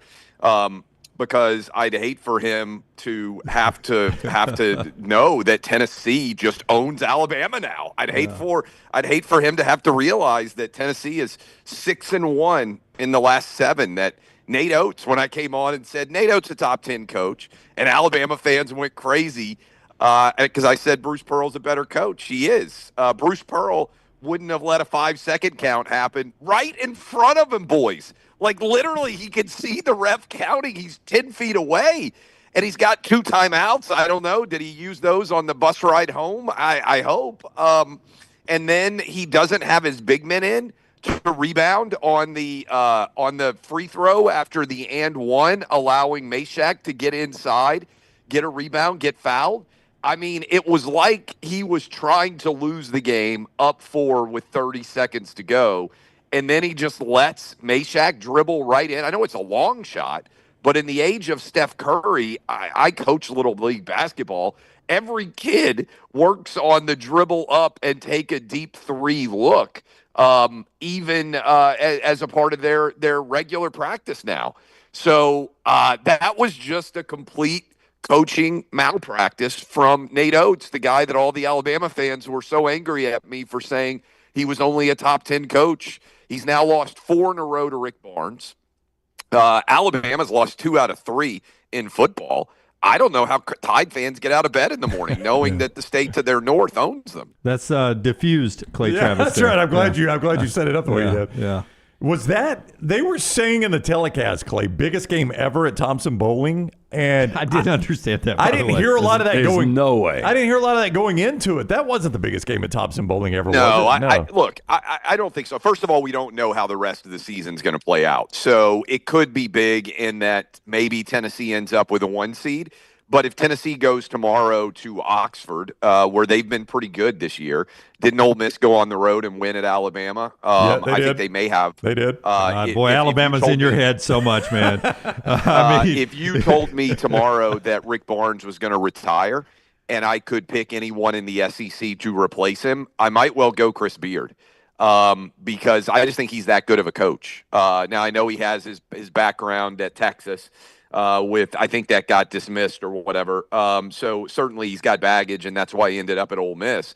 But just in terms of coaching, he's done a really, really good job there. And so if Tennessee loses that game, and then we see what happens in the SEC tournament next week in Nashville, which is going to be amazing. So there's still lots of different directions to go. But Tennessee has played home games to win the SEC championship before. So no, I don't think it was the biggest. I do think it's emblematic of the culture that Rick Barnes has created at Tennessee. The guy, I believe, is he currently, I know he's got like 835 wins or whatever, the most wins of any SEC coach. I believe he's past John Calipari now this season. And he has just built a really tough culture. Now, is it going to translate? Elite 8 last year, Sweet 16 the year before. He hasn't been able to sort of kick that door down. He's only been to 1 Final Four in his coaching career, once with Texas. I think that's certainly what you could kind of hang on him. But as I speak to you guys right now, I think there's 6 teams alive for still the 4 number 1 seeds. And right now, I would say in order, Auburn is clearly the best team in college basketball. I mean, I know the generator went down and people didn't get to watch the whole second half, but they just kicked the crap out of Kentucky on the road at Rupp. What was that, the first win for Auburn at Rupp since '88? Mm-hmm. Pretty impressive. I know they don't play every year, all those things necessarily in the expanded universe of college basketball, but still very impressive win. And then I think clearly Duke is a 1. Cooper Flagg, maybe the best one and done we've ever seen. We'll see how he does in the tournament down the stretch run here of March. And then I think we'll see. I'm not sold on the Big 12 really having a lot of elite teams. Certainly Kansas has fallen off, but Houston keeps winning. I would have them as the 3, and then I'd have Tennessee as the 4th number 1. With is it tonight or tomorrow that Alabama and Florida play? Tomorrow night, And then obviously Alabama closes on the road against Auburn. I would expect Bama to split. I would expect them to beat Florida, lose to Auburn. Again, I think the 1 seed then would come down to, does Tennessee beat Ole Miss or not? Because they close with South Carolina, which is a very easy, obvious matchup in Knoxville. I love the way you get me Rick Barnes' career wins in a debate about here in 2025. I mean, when he was starting his career, Moses was doing bracketology back then. Wow. I mean, look, when you've been, how many guys can win for 45 straight years? I mean, there is some ability. And look, Rick Barnes, maybe better than anybody, has dealt with the NIL and the transfer portal. I mean, who has gotten better playmakers? You had last year Dalton Connect, who may be the greatest transfer in college basketball history, right? I mean, I think that is a legit argument. How many guys come in and become conference player of the year like Dalton Connect did last year? And then this year, now he's been streaky and erratic, and he's not as good of a player as Dalton Connect. But Chaz Lanier is a first-team All-SEC caliber player as well. Both one-year guys. For a lot of old guys, they've decided, hey, I don't want to compete in this NIL era. I don't want to adjust to the current marketplace and all of the challenges that are embedded there. And Rick Barnes has gone out and now back-to-back years built pretty incredible teams. Now, you can say part of that's Zakai Ziegler, who's one of the best point guards in the history of the SEC. I mean, has been elite for 4 years. And obviously, Meshack is one of the best just on-ball defenders and all-around playmakers. So he has a deep senior-laden backcourt. But still being able to add Chaz and Dalton Connect the last 2 years, pretty impressive. Hey, just because we're talking Rick Barnes and Bruce Pearl, and look, we're all big Bruce Pearl fans as well, but the fact of the matter is Rick Barnes' overall resume is better than Bruce Pearl's. We were talking about this is one of the best regular season teams in Auburn. We agree with you, best team in college basketball right now. But if they don't do anything in the tournament, when does Bruce Pearl become Rick Barnes, at least the perception? Like this guy has really good regular seasons but doesn't do much in the tournament. Well, what does tournament mean? Not do much. I mean, I would be stunned if Auburn lost before the Sweet 16. If you get into the second weekend, you're playing typically at that point, top 20 caliber teams. I don't think it's staggering if you lose to a top 20 caliber team in the Sweet 16. You shouldn't, as a 1 or 2 seed, you shouldn't lose before the Sweet 16, right? Like you shouldn't get upset by a 7 seed, an 8 seed, 9 seed, 10 seed. That shouldn't happen. Your team has to play pretty poorly to make that happen. Now, sometimes there are exceptions. I still think one of the biggest tough seedings of all time. Do you remember when Wichita State got Kentucky in the second round? Do you remember that? Oh, yeah. Yeah, that was the... they were the one. Yeah, they got the Harrison brothers. Yeah. They got a Kentucky team that had totally underperformed all year, but was probably more talented than they were.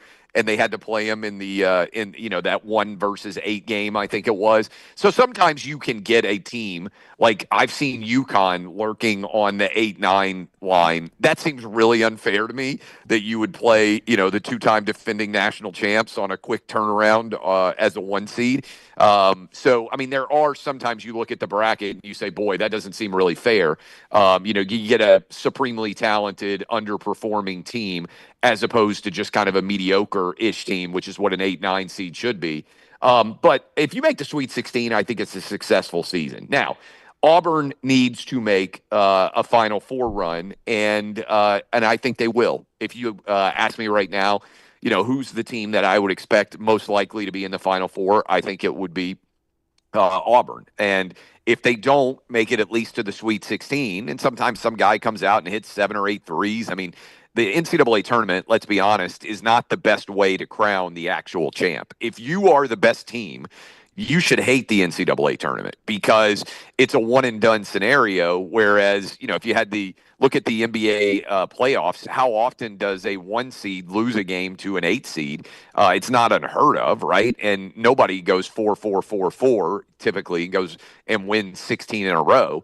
So when you're playing against decent teams, you have a chance to lose. So I don't know. As long as they make the Sweet 16, I don't think it's a crushing season for Auburn, but I expect them to make. The Final Four.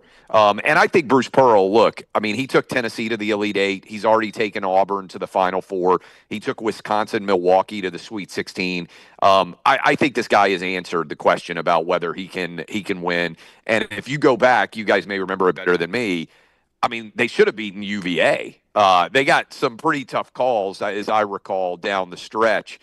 In that game against UVA. Did that game go to OT? I don't remember exactly, but I know there was the corner 3 call, foul call, and several things that if you go back and look at as an Auburn fan or just a reasonable college basketball fan, things did not go Auburn's way. That team was good enough to win the national title. This is going to be a tough year. Clay Travis is with us on the Shadara hotline. If you are a 1 seed, there are some name brand like Gonzaga. Joe Lunardi has them in the 8-9 game. UConn. That's what I'm talking about. Yeah, Where does he have UConn? In an 8-9 game. These are all 8-9 games. Yeah, that's what I'm saying. BYU is a pretty good team. Creighton in an 8-9. I mean, if I get a UConn, a Creighton, a Gonzaga. Or BYU. I mean, I totally expect for Tennessee to get their overall first number 1 seed and for UConn to be the matchup in the next round to go to the Sweet 16. I mean, that's what I'm talking about. Like, you look at this and you're like, man, I don't want to get a team that has the equivalent of talent as me and just didn't play that well in the regular season. And let me go back to the Pearl Barnes thing, because I do think it's interesting.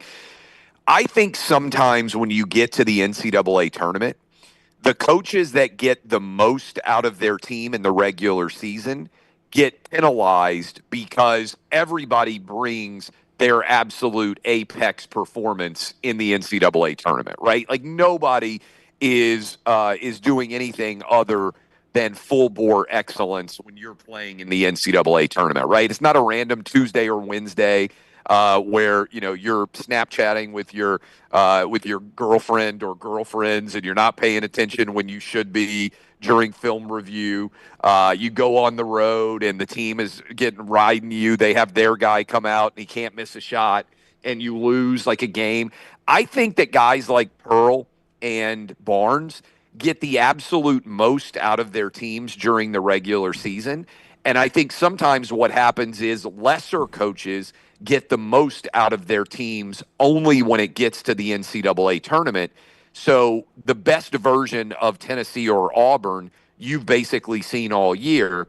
But the best version, I'm not trying to pick on them, but the best version of some teams, depending on their coach, only shows up a few times a year, but it's definitely showing up for the NCAA tournament. Does that make sense? Yeah, so you're getting, I think that's sometimes what it runs into. It's not that they underperform in the tournament. It's that they overperform in the regular season, and the tournament tends to be an equalizer because everybody is bringing their absolute focus and A game to that performance. And so we talk a lot about teams that underperform in the tournament. We very rarely talk about teams that overperform in the regular season, which is where I think most coaches would argue coaching is truly paramount. I will close the loop on your discussion. If I've got the math right, and if John Calipari has not vacated any wins this season, he and Rick Barnes are tied going into tonight. Okay. Yeah. And what's the number? Like 832 or something? 830, yeah. I think it is what I've got. 830. Now, again, I could have the numbers wrong, but 830 is what I've got, which makes Rick Barnes and John Calipari the winningest active coaches. And I would say, I was discussing this on TV Sunday night, Rick Barnes is probably the best coach in the history of two SEC programs right now. He's certainly the best in the history of Tennessee, but I'd say Texas too. Yeah. I can't think of a Texas coach no more. Texas. Yeah. Pearl used to be the best coach in the history of Tennessee and the best coach in the history of Auburn. Yeah. But I think you're right. I think Rick Barnes has now surpassed what Bruce Pearl achieved at Tennessee. Now, a lot of Tennessee people would say Bruce Pearl did it when no one else had ever done it before. So I do think that there was an element of, you go back and look at basketball, NCAA tournament in particular, Tennessee was kind of a sleeping giant until the 90s and has strung together a lot of Sweet 16s, a couple of Elite Eights since then, and obviously has been highly seeded, very successful. But I know as a kid growing up, I mean, making the tournament was somewhat rare in the 80s for Tennessee. And obviously I wasn't around for the Ernie and Bernie years in the 70s when Tennessee was as good as anybody in the country. So Pearl kind of came in and revitalized that program, and they've really been on a roll for much of the last 20 years relative to historic tendencies. Is the best awkward TV franchise of all time White Lotus? Man, did you guys? First of all, I have no idea how many people watch White Lotus. I love this show, and there's been 3 episodes so far this year. But yes, everybody is just, well, Succession was pretty good at awkward humor, and The Office was pretty good at awkward humor.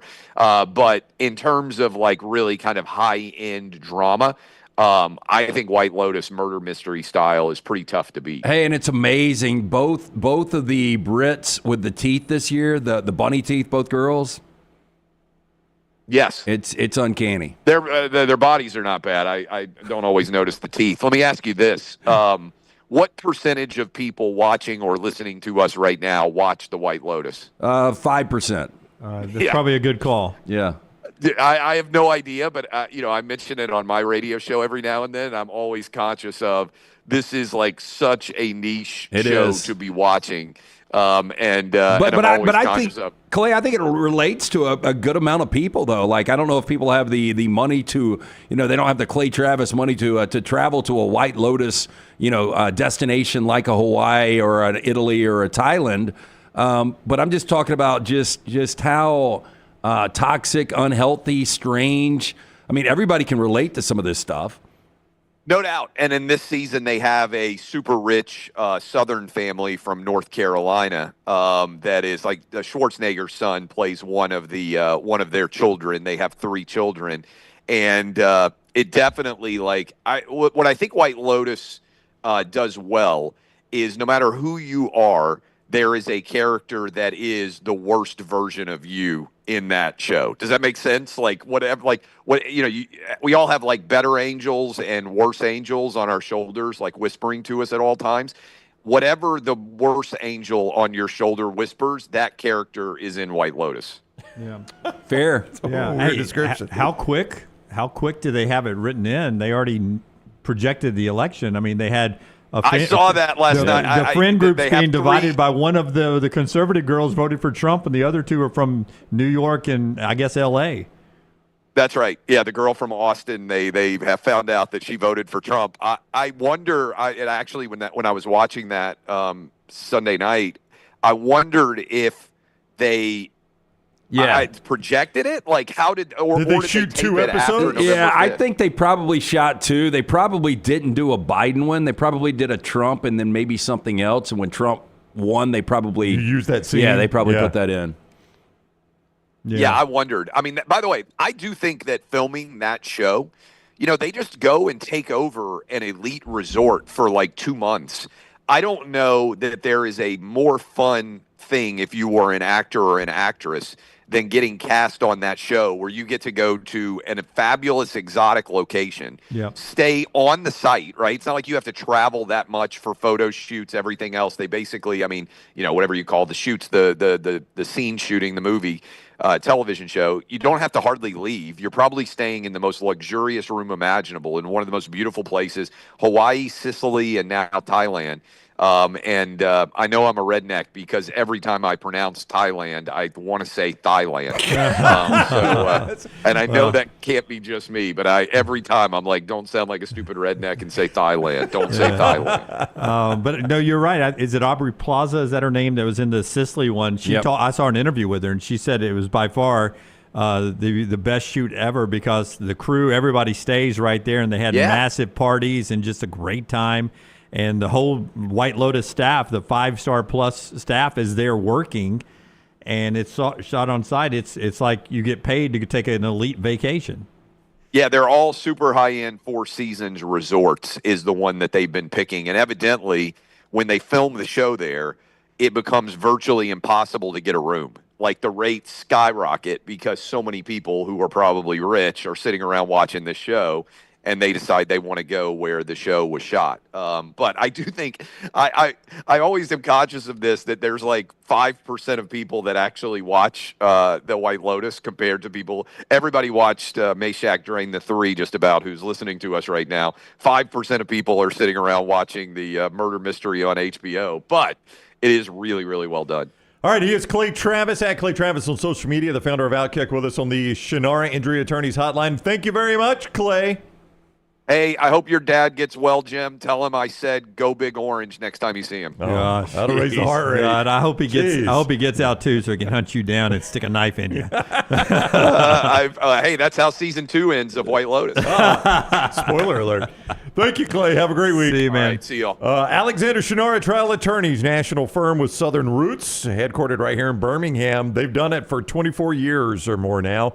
150 lawyers, 500 dedicated team members, and their elite trial lawyers have recovered more than $2 billion by maintaining Alexander's core values. Those are integrity, mastery, passion, and success. Integrity, mastery, passion, and success. If you find yourself in need of a lawyer, call Alexander Shinara Trial Attorneys. You pay nothing unless they win your case with Alexander Shinara. I've enjoyed really getting to know him. Good dude. I've seen his billboards and all that, and I've known him a couple of times, met him a couple of times, but I spent some extended time with him recently. Just a good dude with a good business sense, and I was amazed at how many local people he employs here. I mean, hundreds of people in the building downtown. Just a good local business guy. Really enjoyed getting to know him, and he knows his sports. And there's a new last call that's up with Alexander Shinara. You can get to know him a little bit more as well. You taped that with him a couple of days ago. Yeah, we did it last week, so 8 days ago. Scott actually put it together, edited it. We rolled it out right after the show yesterday. Deep dive on Shinara, though. A lot of things. If you want to know how he cut his teeth and how he grinded throughout the years, some really interesting stuff on Alexander Shinara. But that is last call with him, and it is available right now. And you find out very early. He had a 3-hit game against a Major League All-Star. How about in that? high school? Yep. Yeah. Yep. I've not Major seen League it yet. All-Star. I need to see that. 3-hit game for Alexander. So he was was third baseman. You wanted to be Yankees third baseman? And he was a second baseman. Second baseman, that's right. Yeah, second baseman and John Carroll playing a local left-hander. That's right. Wanted to be the Yankees second baseman. Ended up being one of the most successful attorneys in America. Also want to hear a story on him getting held up. Oh, wow. Yeah. At gunpoint. Oh, wow. We get into that story as well. Oh, wow. So real quick, in the mybookie.ag chat room, gosh, I'm sorry I can't find it now, but somebody asked, I'm surprised there's no more show love for Severance. All three of us are watching Severance. Oh, yeah. Yeah, we love it. It's not awkward as well. Yeah, it's weird. Yeah. It really is. I mean, it's one of those things you've got to pay attention. It's just, my only issue with shows like Severance is sometimes I think they're just weird for the sake of being weird. Like this whole goat thing, I mean, I don't know how any of this is going to work out. Yeah. Like, I'd be like, you just keep introducing weird storylines just so you can be the weird show. Yeah. Yeah, maybe.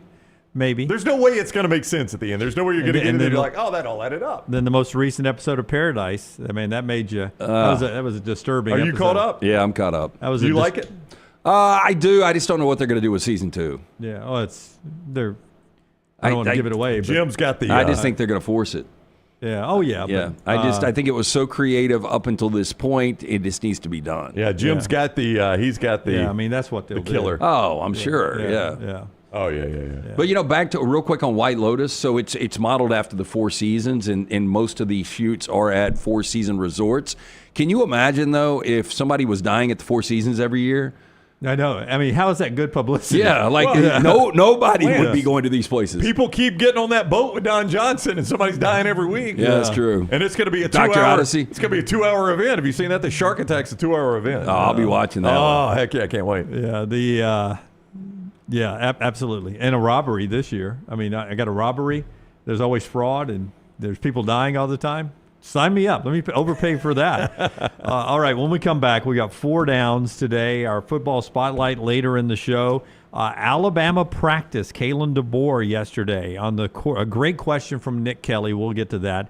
The show being brought to you by a couple of great sponsors. One of them, our friends at New York Butcher Shop. Tell us about New York Butcher, my friend. I've got to stop by the Cava Heights location today. Go see Jim and those great fine folks there. Just incredible staffs. The Cava Heights location, Highway 119 in Greystone, from the fresh meats, specialty items, deli sandwiches. You can pick those up to go. All the freshly prepared sides made in-house, ready to complement any meal. A fantastic selection of fine wines and desserts as well. Rare quality, well-done service. 2 locations.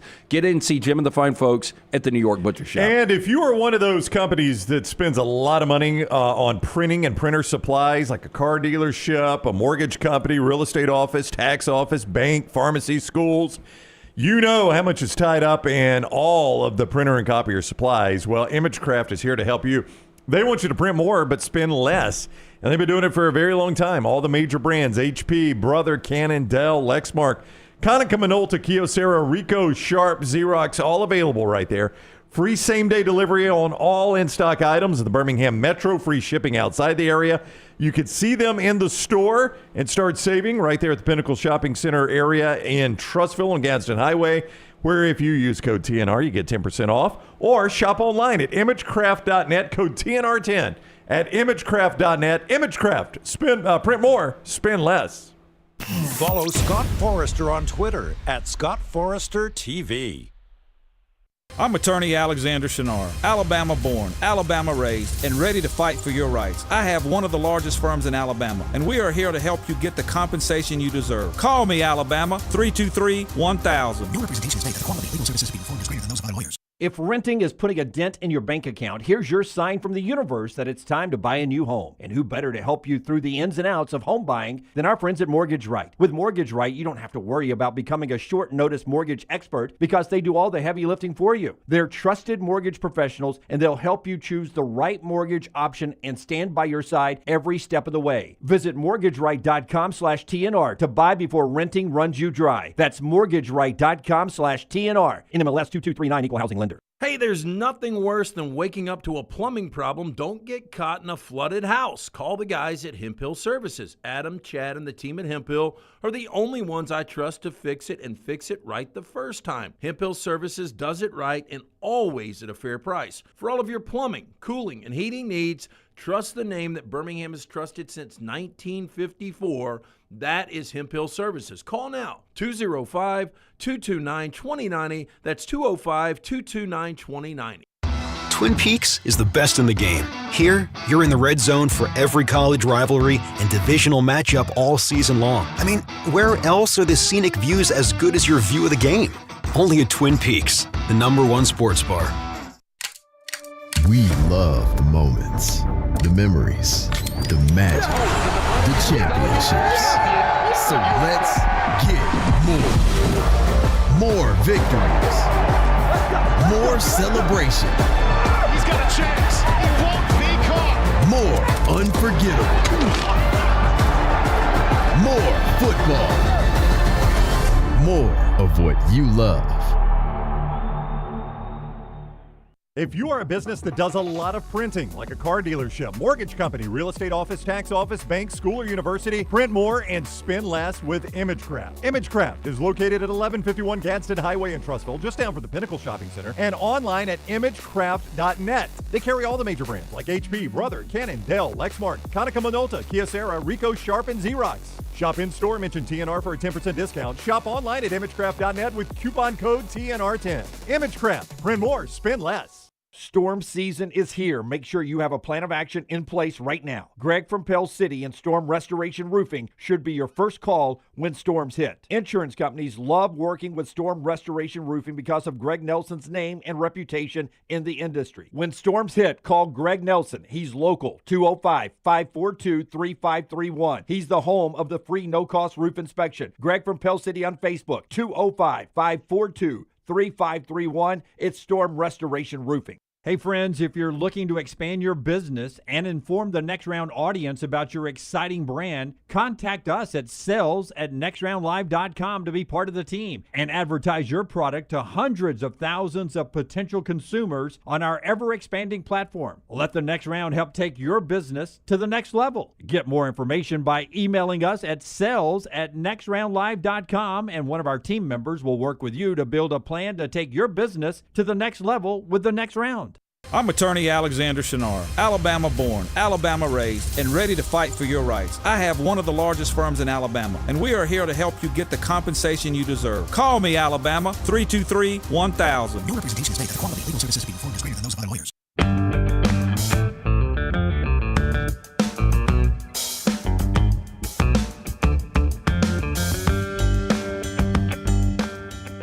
All right, getting ready for our four downs here in just a second, but we're going to jump out to Alabama practice, brought to you by our friends at Hemp Hill. Hot and cold, they'll deal with that at both Alabama, Auburn, and around the SEC all through spring football practice.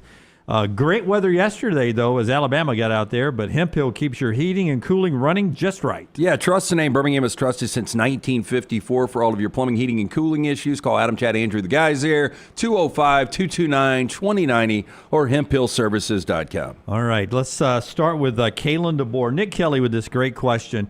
Whatever you want to say, if there's a quarterback battle, it always dominates spring, and there will be some form or fashion of the question asked at 15 news conferences.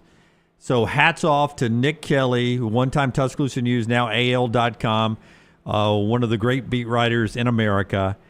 He just cuts to the chase and asked the perfect question after day one of practice. Did the quarterback battle solve itself today? Solve itself? No. Yeah. Good question there, Nick. No, it's something. I mean, just they're all at different points, but few things procedure-wise that are a little different, and good to see those guys all operating through that. And they all had their times, of course, where they looked really good, and times where they got to continue to grow and get better. Yeah, so did it settle itself out the very first day? It's a funny question. One thing I noticed from the video from practice, though, Ryan Grubb, who, by the way, talks to the media tomorrow, about 24 hours from now, we'll get to hear him and how the offense could look different with him calling plays, with probably a quarterback that ends up being more the style. But you notice what he's got on there. He's got the headset on and constantly communicating with the quarterback in practice from day one and his other coaches on the headset. From day one, Ryan Grubb working with his quarterbacks with the headset on. I mean, that's something that I'm about to say it's something that's got to be rebuilt, but Jalen Milroe's gone, so that was something that was going to have to get comfortable for Ty Simpson, Keelan Russell, any of those guys anyway. So it's actually a pretty good time to start that back over, because I'm sure there was a way Nick Sheridan did it that you became comfortable with if you're Jalen Milroe, and now another guy's going to do it a different way. He's going to have a different cadence. He's going to give you more. I've always find it interesting hearing these pro quarterbacks talk about, and you hear a lot from the Mannings, about what was just the right amount to give you in the headset, in the helmet. Like, some quarterbacks didn't want too much. There's a great clip. I forget which game it was this year, but afterwards, you get some of the breakout when you hear the audio. And Stafford, he gets the call twice from McVay, and he starts to say it in the huddle, and McVay is still saying it in his ear, and he backs out, and he's like, I got it. Yeah. And then he gets back in there, and he starts to say it again, and McVay repeats it for a fourth time, and he's like, my God. Well, it's so, like, if you've ever been in that situation, you've done a lot of TV, but having somebody like a producer talk back to you when you're trying to do something. I did this all the time. I went, this is pull that earpiece out. Well, it's not walking and chewing gum. It's really difficult. Oh. Yeah. So anyway, you've got to establish that and get comfortable with that. I mean, that's something that is going to be a process of getting comfortable with. So seeing Grubb do that day one, it's a reset with any quarterback that was on this team last year. So you say, well, why didn't Nick Sheridan do that day one last year? They didn't have the headsets last year at this time, remember? Oh, because I remember Hugh Freeze at SEC Media Day saying they really hadn't experimented with it. That was in July. Yeah, they'd never even done it. And that was after spring practice in the summer at SEC Media Days before fall practice had started. So it was still all new this time last year. Grubb's new into the process, and he comes in and says, man, I know it's day one of spring. We're in helmets and shorts, but we're going to communicate. I may never talk to you face to face. I'm going to talk to you in your headset all day long. There you go. That's what I'm going to do. Thought that was interesting yesterday. Here's Kalen DeBoer on what it's going to take to actually win the quarterback battle in Tuscaloosa. Well, I mean, it's got to be a guy that can deliver the ball, command the huddle, command everything we do with the team, just that presence and that belief and confidence in your signal caller. And so,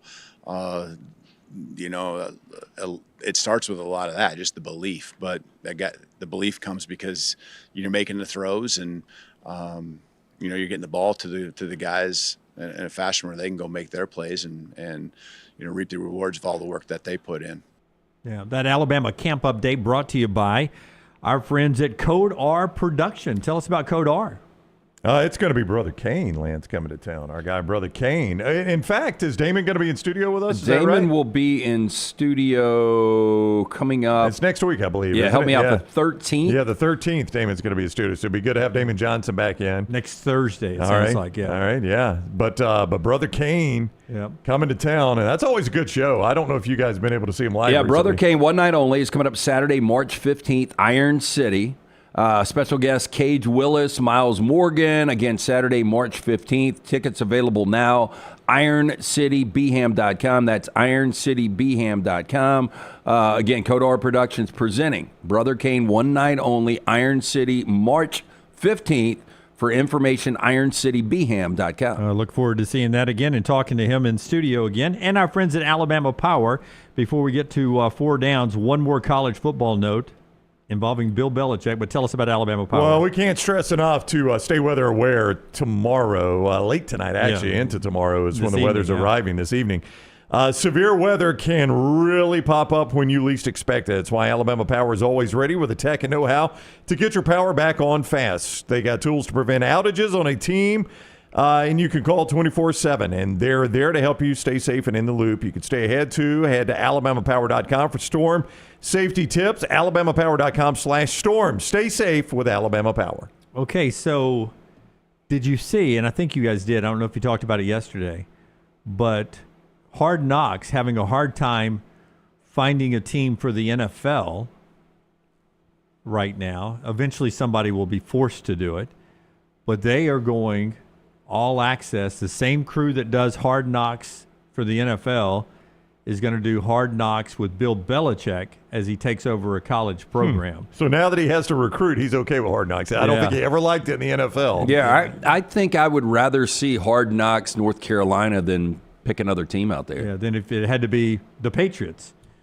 Yeah, or the Titans. Yeah, Titans, Patriots, this rebuild situation, even really the Jets, a non-contender. I mean, if it was, the Cowboys are always a good show, but if it was your Rams, you'd be all in. I mean, yeah, but like Michael Lombardi taking over as general manager, like how does that look? What does NIL look? Like we really haven't had those deep dives yet, so I think it would be more fascinating with Belichick. You got the girlfriend angle too. You think she'll be in it? Yeah, if they get into that. I mean, she's would she with it not all be? the time. Yeah, yeah, and then the whole NIL aspect of it all, and I think it could be fascinating. And there's so many Hard Knocks now. There's Hard Knocks lead up to the draft, Hard Knocks in season. Hard Knocks. I think the whole NFC North had a Hard Knocks film this past year. I watched some of that. That was actually fairly interesting. Yeah. So it was a whole division. So there's more of this. So it's not like it used to be just one, a few shows, one team.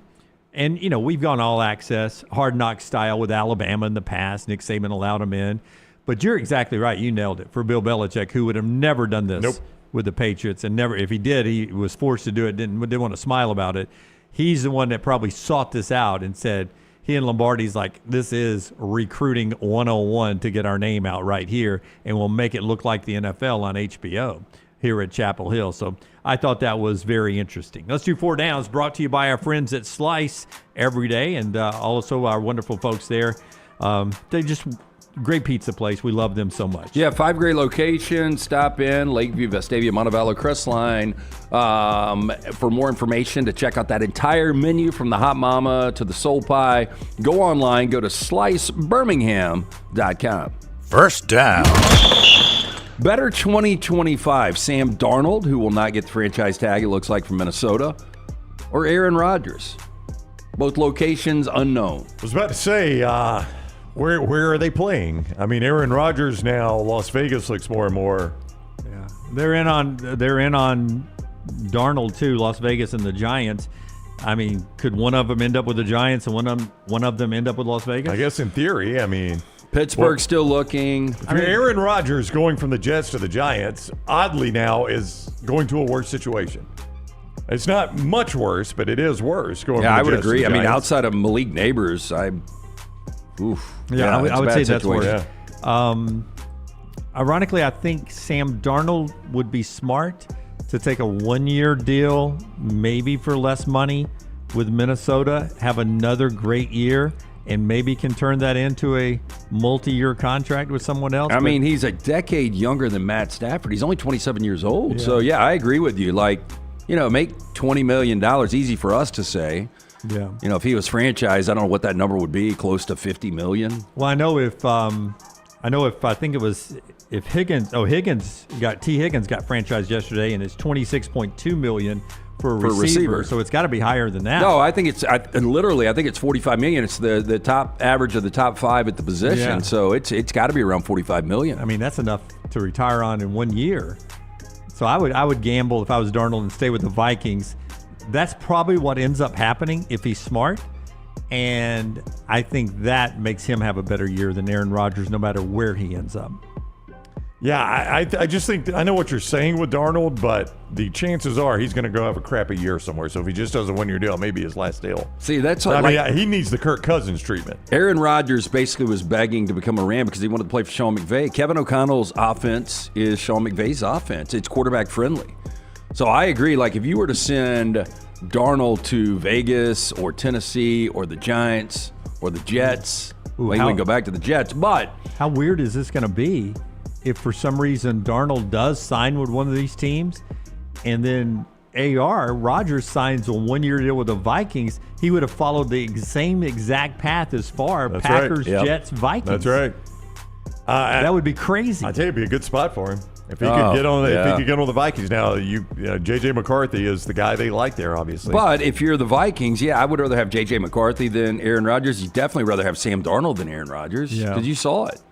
But Rodgers for 1 year, if McCarthy's not ready, you want to win now while you got Justin Jefferson.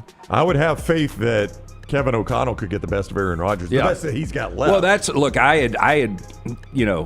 I had just processed it. I had gotten ready for Aaron Rodgers, but I had sold myself because of McVay and Aaron Rodgers technically, how good he has been as a quarterback, that it was going to be a success. Yeah, I'll take whoever stays with the Vikings, then. I changed my answer. I mean, really, that's the way to go, but I don't know if either one of those guys is going to be with the Vikings.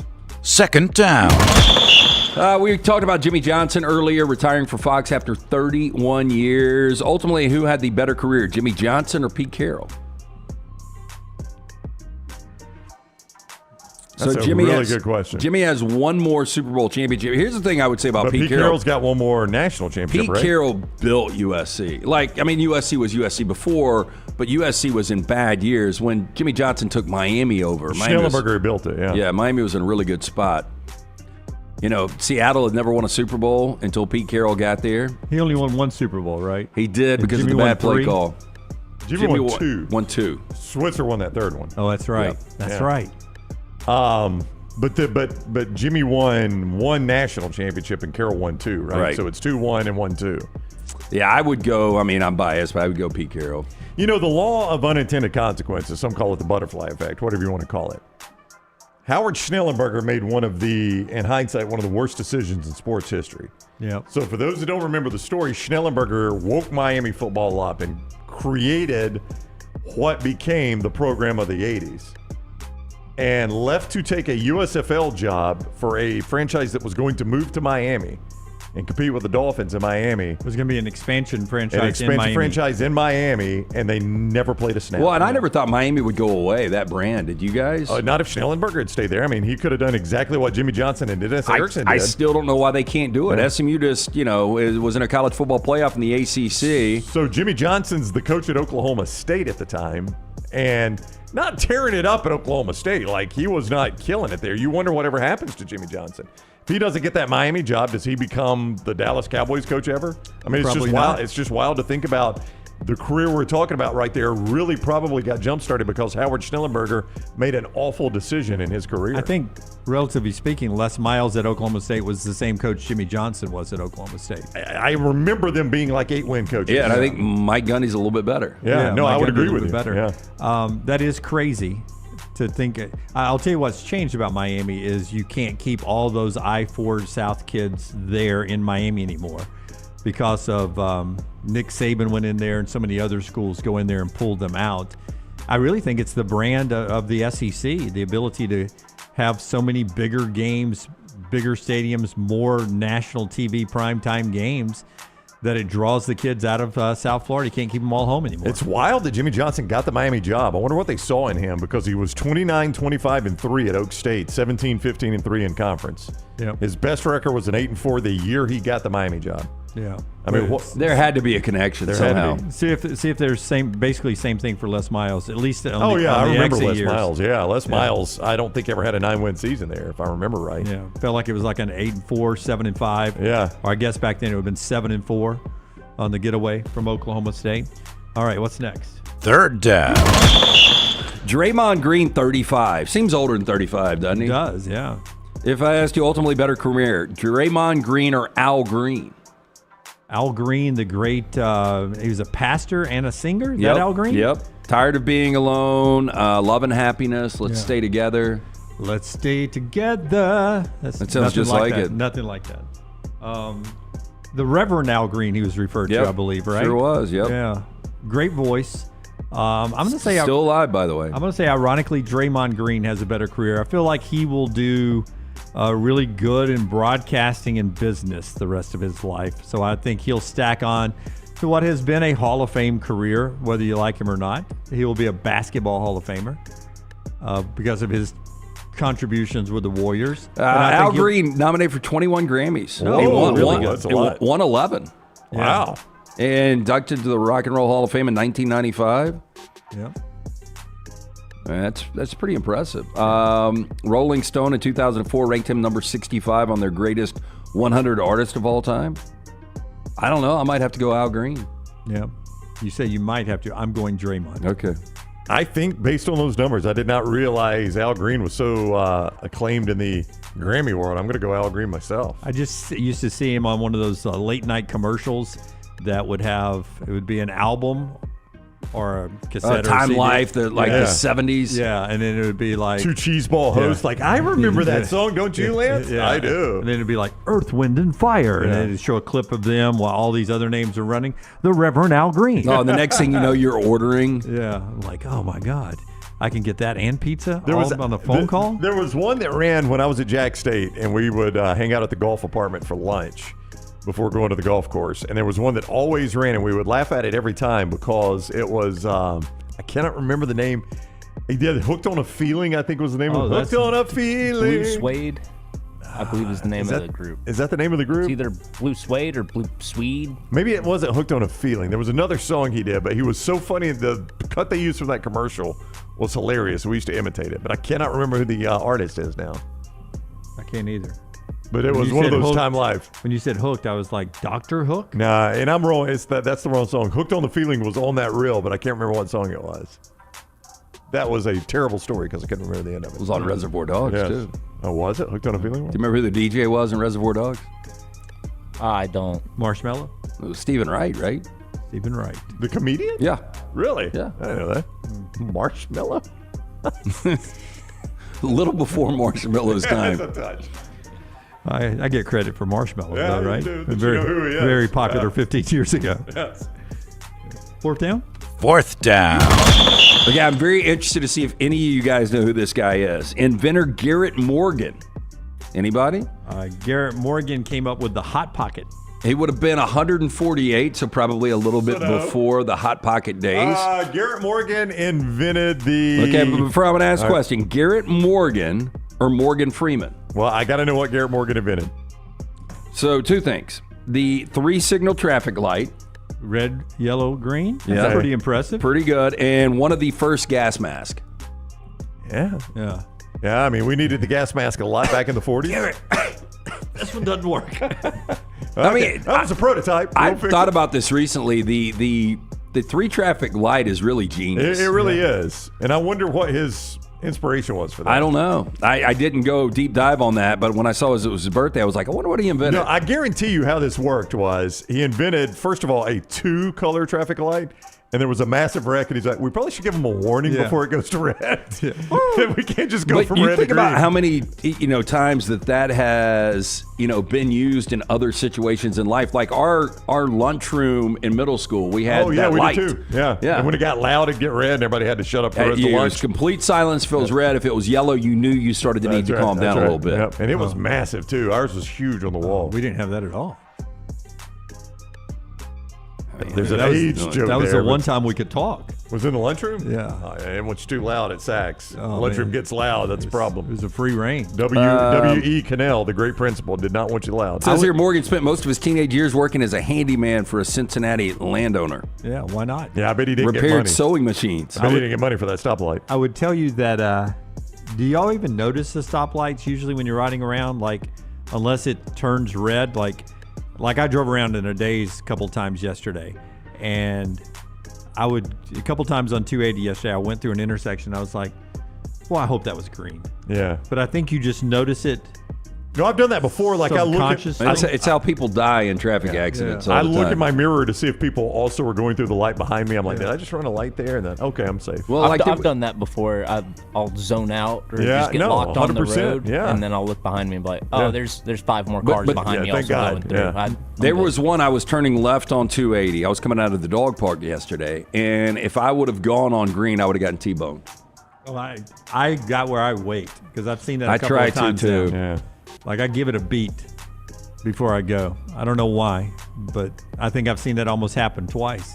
That is 4 downs today, and we always appreciate you throwing those together for us, LT. On Thursday, Tyler throws those together, and we'll jump back in with that coming up. I got a little work project coming up at the top of the hour. We've started to occasionally do the Instagram story where I just call out things. I know the list today, so I'm not going to do the list, but I'll need you at the top of the hour to give me 1, 2, 3, 4, 5, 6. We're going to go 1 through 6 again? Yeah, on the likelihood of coaches being fired, of these 6 coaches in the SEC this year. The old blind ranking. We can call this blind ranking. Yeah, so that's what we'll do coming up at the top of the hour. We'll get back to Auburn's big game at Texas A&M. The show today is being brought to you in part by our friends at Storm Restoration Roofing. Greg from Pell City, it is his anniversary today. He and his lovely wife, Andrea, celebrating a number of years being married together. They got a bunch of kids. So it's been a while. It is north of 10 years together because they've got 10 kids together. It's a family-owned business, locally owned. So much respect for Greg and the business he runs because he loves to help out you guys who watch this show and listen to this show. He gives you a free no-cost roof inspection. He texts me all the time, hey, tell them there's changes in insurance coverage that they need to know about. If they just call me up, I'll help them with that if they've got an older roof. He's so honest in his roof inspection. Sometimes he crawls off your roof and says, man, you're good to go for 3 or 4 years. Don't worry about it. Just hopefully you'll call me back in 3 or 4 years. 205-542-3531. Greg from Pell City and Facebook. I don't know who you can trust out there. I know you can trust Greg. Other than that, when it comes to roofing, Greg from Pell City will take care of you. A+ rated with the Better Business Bureau. And he does storm repairs, storm damage repairs, new roof replacements, everything on your roof. Storm Restoration Roofing. He's Greg from Pell City on Facebook. When we come back, more college football. This is The Next Round. Take The Next Round anywhere you go with official Next Round gear. Buy yours today at nextround.store. I'm attorney Alexander Shinar, Alabama born, Alabama raised, and ready to fight for your rights. I have one of the largest firms in Alabama, and we are here to help you get the compensation you deserve. Call me, Alabama, 323-1000. No representation is made that the quality of legal services being performed is greater than those of other lawyers. Hey, Lance Taylor from The Next Round to tell you about one of our favorite places for breakfast, lunch, and dinner. That is Hamburger Heaven since 1982. Hamburger Heaven has been serving Birmingham's best hamburgers, cheeseburgers, French fries, hand-spun milkshakes, and sandwiches made fresh to order. All of their ingredients are fresh and prepared daily. This includes their beef, always fresh, never frozen, hand-pattied each and every day. For breakfast, lunch, or dinner, visit any of the 4 locations, Highway 280, Irondale, Gardendale, and Homewood. Since you listened to my last message so well and got rid of those cargo shorts and stained t-shirts, it's time to replace them with Rhoback. Go to Rhoback.com and click on the refreshed collection to find all that you need for an EG-approved wardrobe. It includes pieces that will have you ready to hit the golf course after a busy day of meetings or comfy favorites for travel and working from home. Get 20% off using code TNR20. See, I'm saving you some money. You could win a Cadillac CT5 or your share of $25,000 in free play and cash at Birmingham Racecourse Casino. The more you visit, the more chances you have to win. Play the latest, most exciting games around with fun bonuses and big jackpots. You can be a winner too. Come win your share during the Cadillac CT5 and $25,000 giveaway at Birmingham Racecourse Casino. Drawings April 5th and 6th. Located off I-459, exit 31, Derby Parkway. Must be 21 or older. Must be present to win. As we all know, there's no off-season when it comes to college football. If you want to stay in the know with all things Alabama, join us over on covercrimson.com and get $25 off your annual subscription. We'll keep you up to date and give you exclusive content all the way to the first Saturday of football season on covercrimson.com. Storm season is here. Make sure you have a plan of action in place right now. Greg from Pell City and Storm Restoration Roofing should be your first call when storms hit. Insurance companies love working with Storm Restoration Roofing because of Greg Nelson's name and reputation in the industry. When storms hit, call Greg Nelson. He's local, 205-542-3531. He's the home of the free no-cost roof inspection. Greg from Pell City on Facebook, 205-542-3531. It's Storm Restoration Roofing. All right, Auburn fans, I want you to become a member of thebarnauburn.com and join in on the fun. Whether it's recruiting discussions, off-season chatter, or the latest Auburn athletics news, we've got it all. Get $25 off your annual subscription when you sign up for your account at thebarnauburn.com today. War Eagle.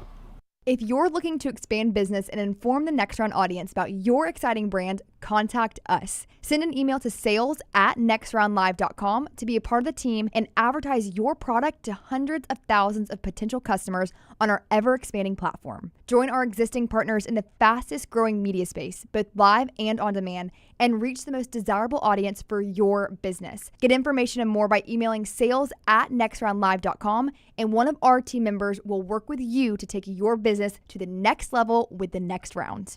Hey, Lance Taylor from the Next Round to tell you about my friends at Michelson Laser Vision, located conveniently UAB Highlands. Almost 20 years ago, I went in for the procedure. Only took 12 minutes for both eyes. When I went in, I had 20/200 vision. I was legally blind. Now I have 20/15 vision, still 19 years later. Make the call today. Schedule a hassle-free consultation. 969-8100. Dr. Mark Michelson, Dr. Jen Michelson, Michelson Laser Vision. Make sure you tell them the Next Round sent you. 969-8100 or MichelsonLaserVision.com.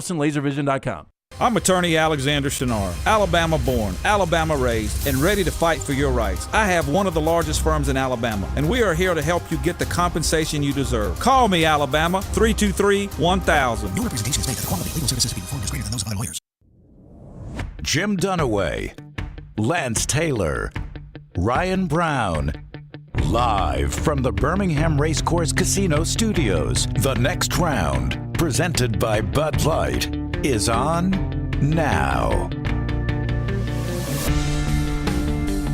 All right, final hour of the show brought to you by our friends at Champy's World Famous Fried Chicken. I was just sharing the fact that I swung by there yesterday and got to spend some time with my buddy Sterling there, and just talked about how great his place is. I had wonderful, guess what I ordered, Tyler?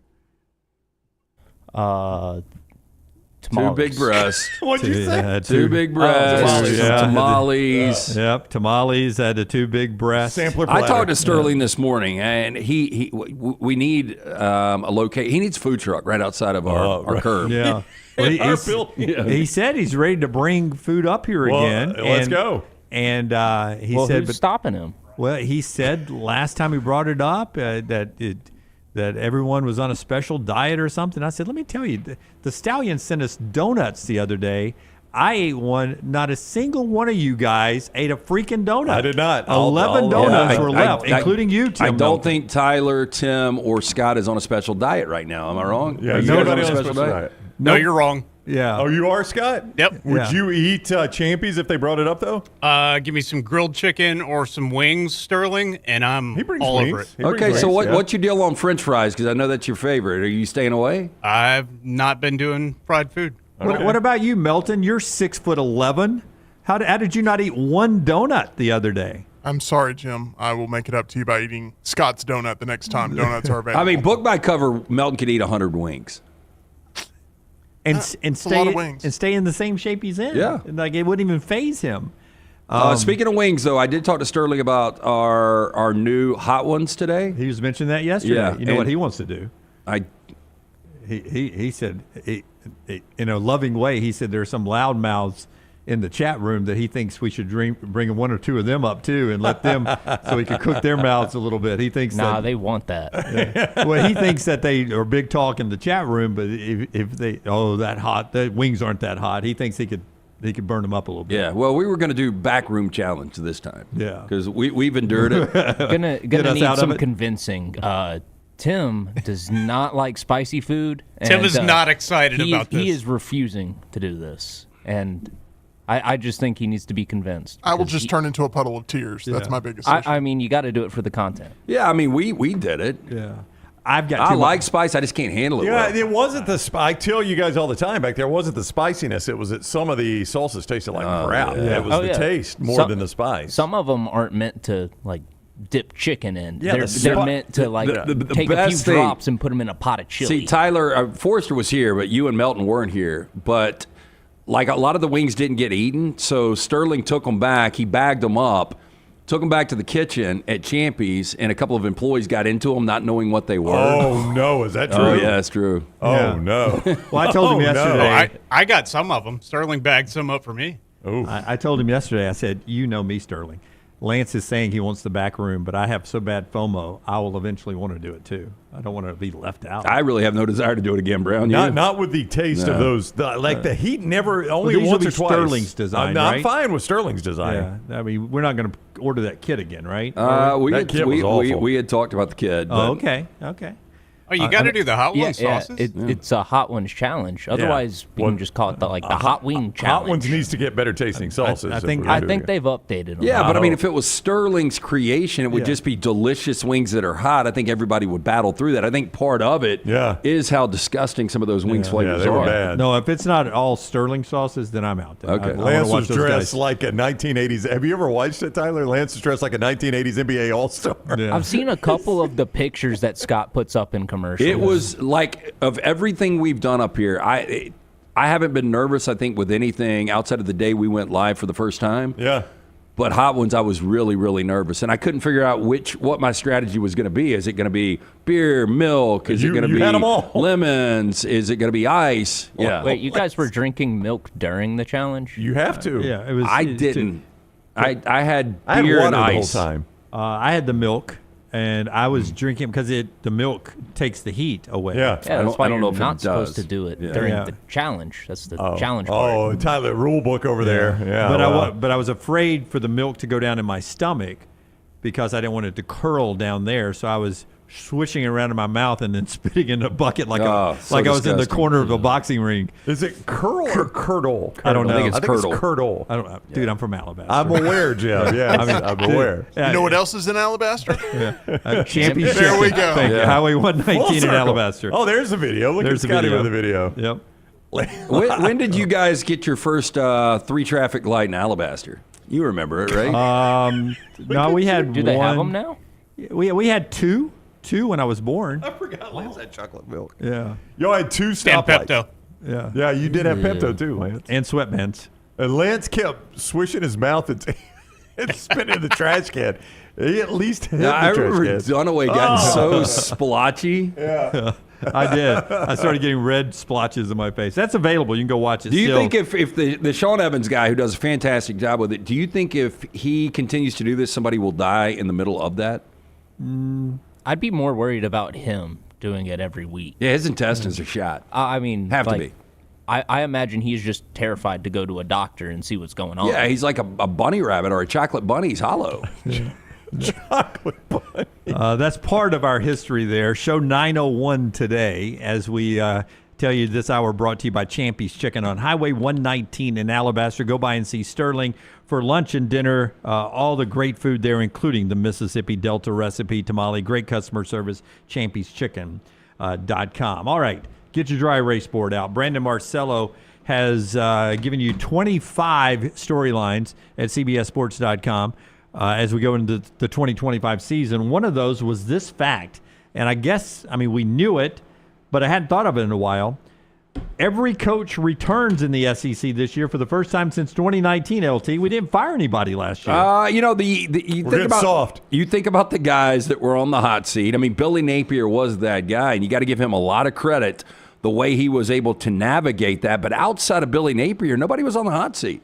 It's only the second time in 19 years that we didn't fire anybody in the SEC. While he was not on the hot seat, we all did this in the offseason, and there was a path that we could see Clark Lee getting fired. I wouldn't call him on the hot seat, but we could see him getting fired.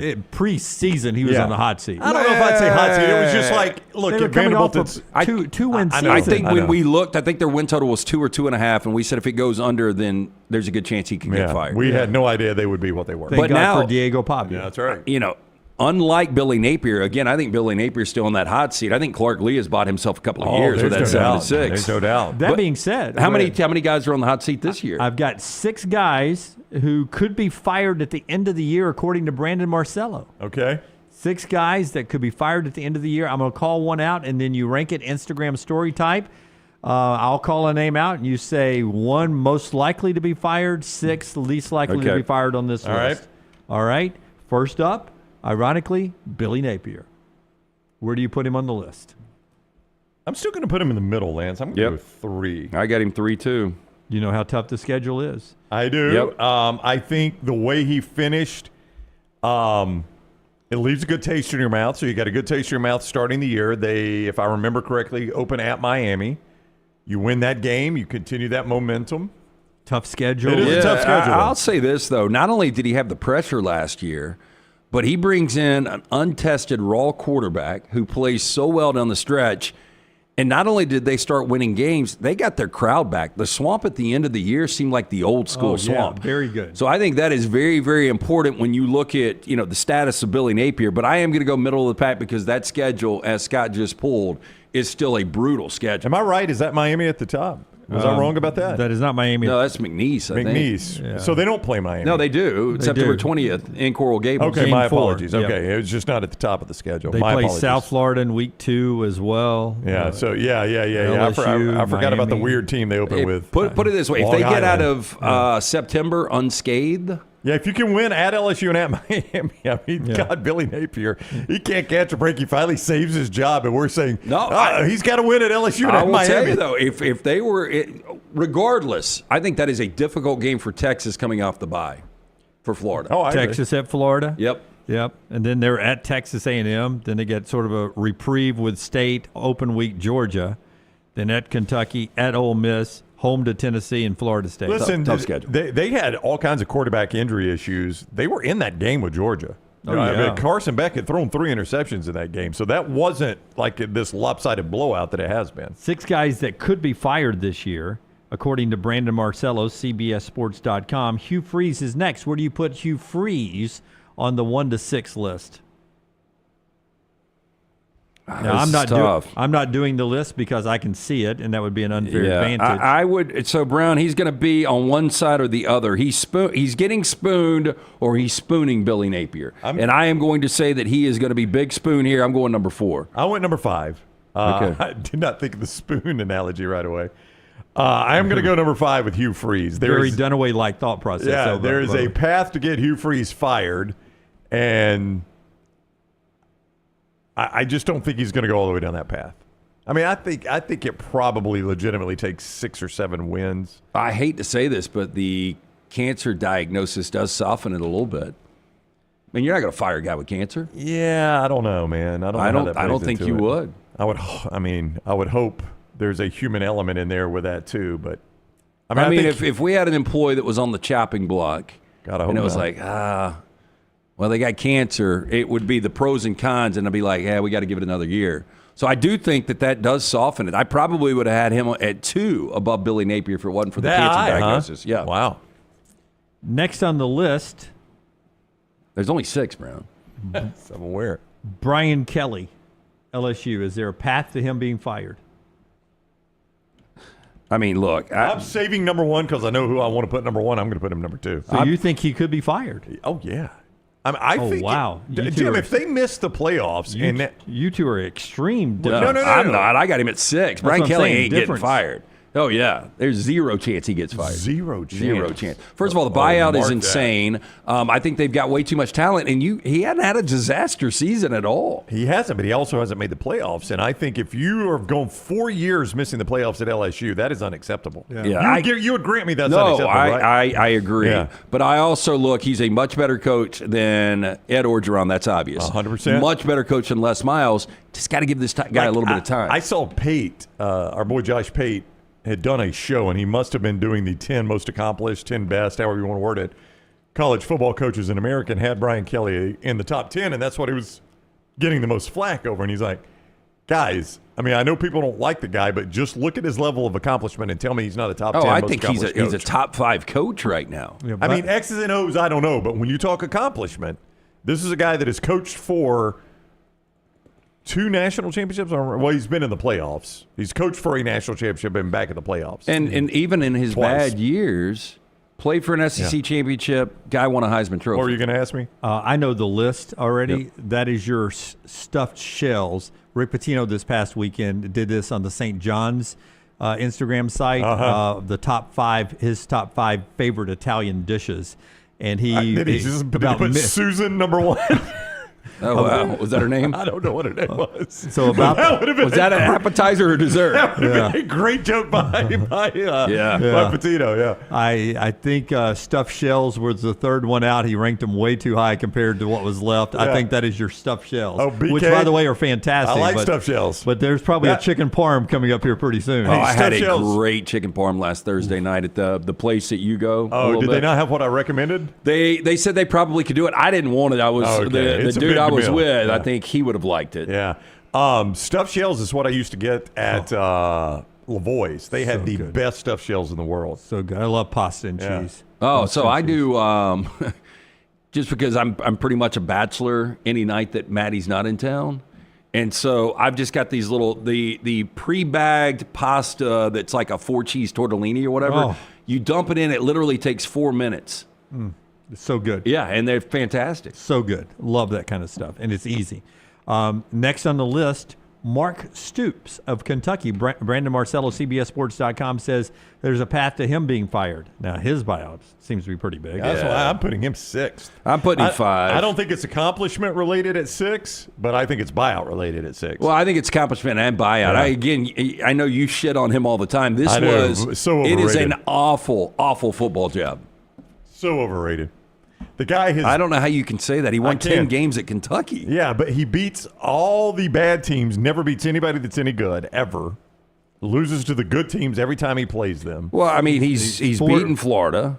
Ford's 17 in the SEC since his contract. Yeah, he's beaten bad Florida teams. Yeah, but what he did last year is what we're numb to it. That's what Kentucky was every year, was 4-8. Yeah. That's what they were every year, and he has one down year, and now we're talking about firing this guy? Yeah. There's no way. For the record, I put him 6th. Okay, that I was put him mostly 5. buyout related. Yeah. Next up is Sam Pittman of Arkansas. That was my number 1. I was holding the top spot for Big Sam. Yeah. Trying to think who else you're going to have on here. I know who you're going to have. He got the upset of Tennessee, which probably changed the math for him a little bit this season. That's his biggest win at Arkansas. Yeah. I mean, there's 2 guys you could put on this final line, but I'm going to go Sam Pittman 1. Yeah, I didn't put him. It does feel like his swan song. Yeah. Shocked they didn't do it last year. Did they go to a bowl last year? I think they did. Yeah, that's been a great way when he went to a bowl. Not fire him, just work out I do think for Sam Pittman, it will not be a firing. I think they'll go to him and they're like, "Look, Sam, you've meant a lot to the program. People here actually like you. It's just not working out. Let's announce your retirement." So 7-6 last year. I'm going to say he averages about 6 or 7 wins. That's about where Arkansas should be in the SEC. The last, I mean, again, this is not my list. It's Brandon Marcello. Kalen DeBoer is not here, if that's who you thought it was So going is to be. Lebby too early to be here? Is this going to be Venables? Lebby's not on here. It's Brent Venables. You're exactly right. Brent Venables at Oklahoma. I wish I had saved some higher spots. I would probably, in hindsight, flip he and Brian Kelly. Yeah. My stuffed shells, Brian Kelly. But I got Venables number 4. I got Venables number 2. Man, I like my list, actually. Yeah. I would probably, in hindsight, flip Venables and Kelly now that I know the whole list. But, yeah. Pittman, Kelly, Napier, Venables, Freeze, Stoops for me. Yeah. Having seen the list ahead How of many time, get fired? I think you're pretty Who, Lance? you're pretty spot on what I would have done. Yeah. I don't have a problem with Lance's. I am going to say that 2 of the 6 end up getting fired just because it was so unusual in a cycle where no one got fired last year. I think 2 of the 6 get fired. Well, apparently the last 2 times, it's only happened twice in 19 years. Brandon says it led to chaos the next year, that there were multiple firings. He could see as many as 5 getting fired. He gave you 6 here. I would say at least firing or coaching change. I could see Pittman. I could see Venables. I mean, there could be a scenario off the list, a Clark Lee or somebody like that could come in. I mean, not Clark Lee, Jeff Levy at Mississippi State. I mean, Napier, if it goes really bad again, you were so close. Well, I think there's multiple Big Ten jobs, appealing Big Ten jobs that could open. And I mean, if you wanted me to, I mean, I think Wisconsin and USC could both open. Is that fair? Yeah. That's fair. Yeah.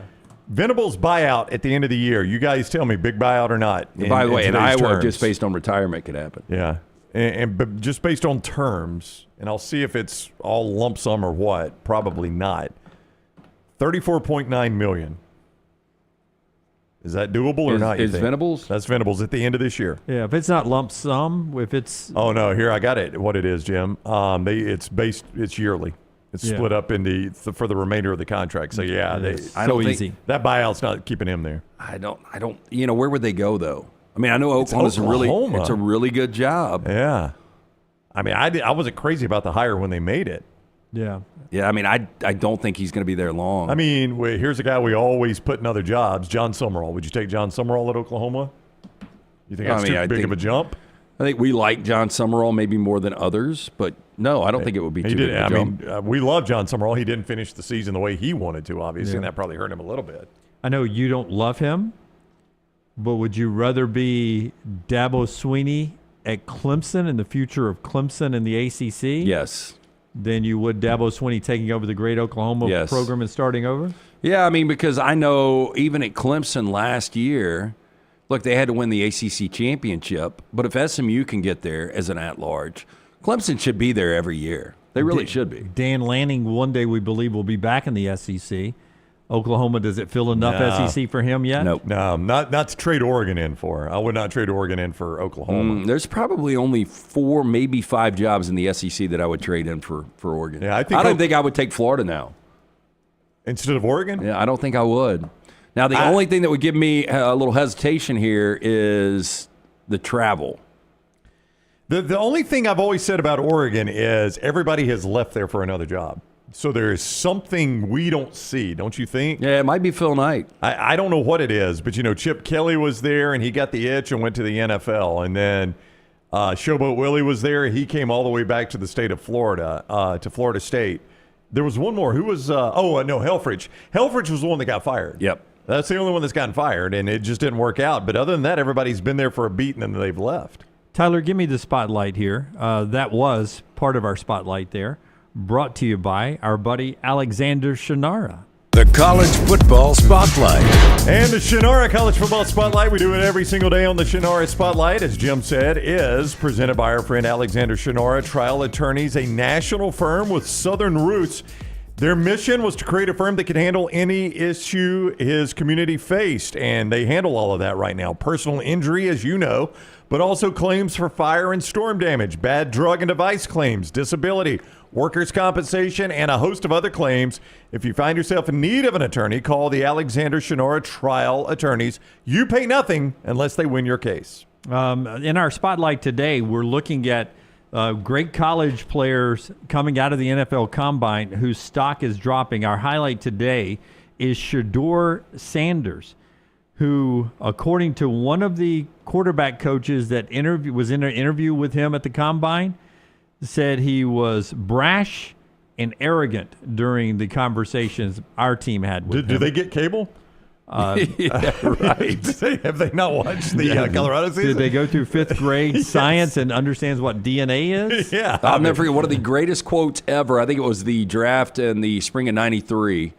And Dion was, I think it was Detroit on the clock. And he said, Detroit doesn't have enough to put me on layaway. Yeah. So I don't know how you can be more arrogant than Deion was back in the day. I can't believe this is coming as a surprise to anyone that this was the case. But others are saying that he is, in their eyes, not a first-round pick, that he has moved into, as quoted by The Athletic, a second-ish round quarterback. He's more in a class with, and this is the quote from The Athletic, with Ewers and Milroe than he is with Ward and Jackson Dart. Do you believe this? I don't. I mean, this is a guy that completed 74% of his passes behind an offensive line that gave up 42 sacks. He has been sacked 94 times in the last 2 seasons. He's tough.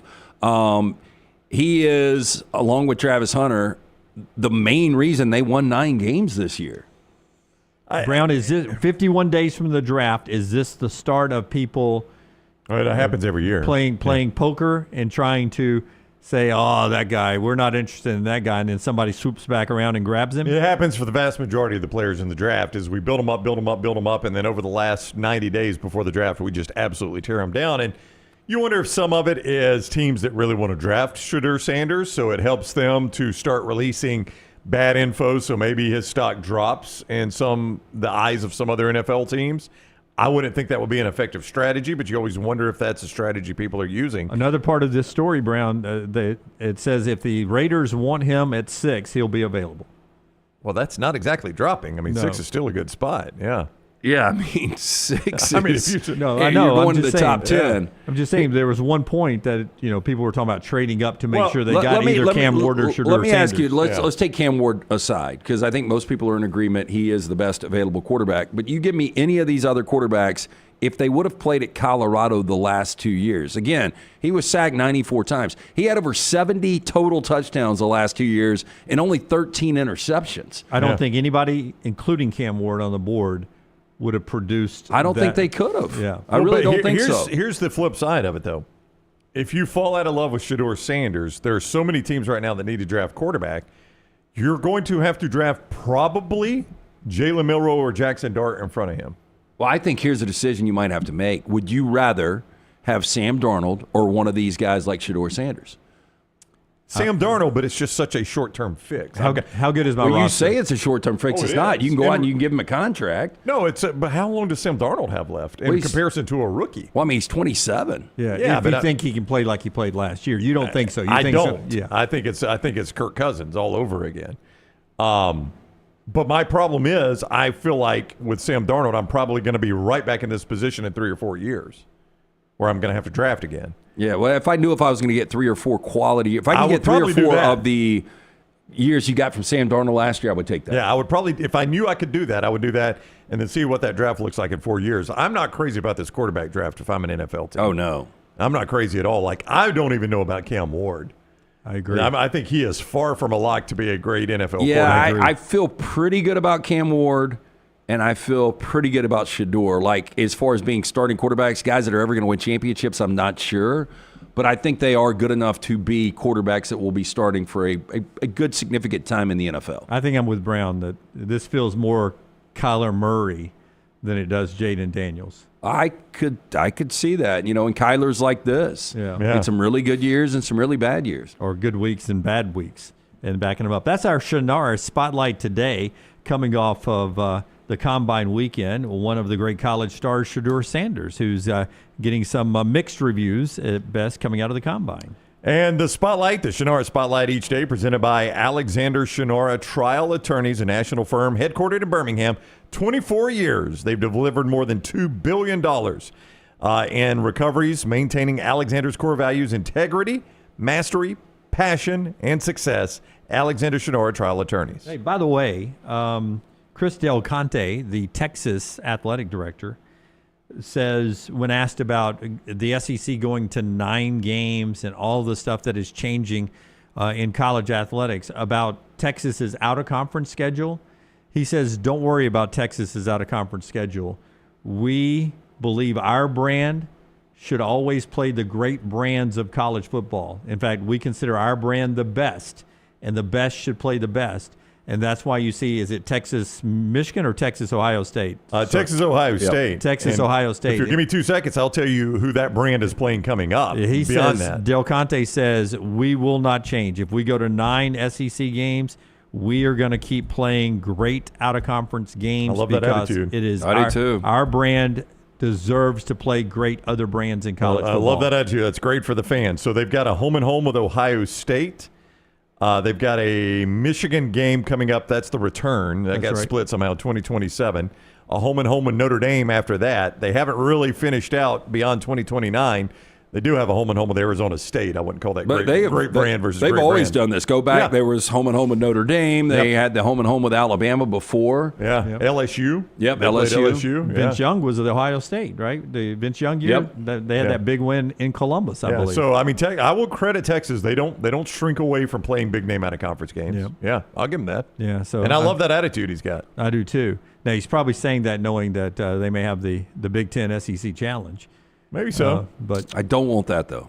The Big Ten SEC Challenge. I think I agree with you. Yeah. But I mean, it's about to be all Big Ten SEC anyway, so it's going to be hard to dodge. I mean, really, it's about to be AFC, NFC, right? Yeah, you can get a little 100%. of it every year. All right. When we come back, we'll get to our 4 downs today and reset the table for tonight's basketball contest happening in College Station. Auburn and Texas A&M, number 1, versus a ranked Texas A&M team as Auburn tries to finish off an unbeaten SEC road schedule this year. You'll hear from Bruce Pearl coming up on the other side. The show being brought to you by our friends at Michelson Laser Vision. Make that choice to change your sight forever. Yeah, make the phone call that I made over 20 years ago. 205-969-8100, conveniently located UAB Highlands. Ask for Amy. Tell her the next round sent you. She's going to hook you up with a hassle-free consultation. You have 0 to lose to find out if LASIK is right for you. I had the 2200 vision. I was legally blind without the aid of contacts. After the procedure, which only took 12 minutes for both eyes, 2015 vision, better than 2020. 205-969-8100 or michelsonlaservision.com. Follow The Next Round on Twitter, Instagram, and Facebook at Next Round Live. I'm attorney Alexander Shinar, Alabama born, Alabama raised, and ready to fight for your rights. I have one of the largest firms in Alabama, and we are here to help you get the compensation you deserve. Call me, Alabama, 323-1000. No representation is made that the quality of legal services being performed is greater than those of other lawyers. Stop by the New York Butcher Shop and pick up the finest in certified Angus prime beef steaks and burgers, premium pork chops, ribs, and all-natural chicken cut to order just for you. Their chef-prepared entrees and side dishes are the perfect dinner-to-go choice for your family and are ready to heat at home. With a great selection of fine wines and desserts, the New York Butcher Shop is your one-stop dinner shop. 2 locations to serve you, Cahaba Heights and on Highway 119 in Greystone. The New York Butcher Shop. Rare quality, well-done service.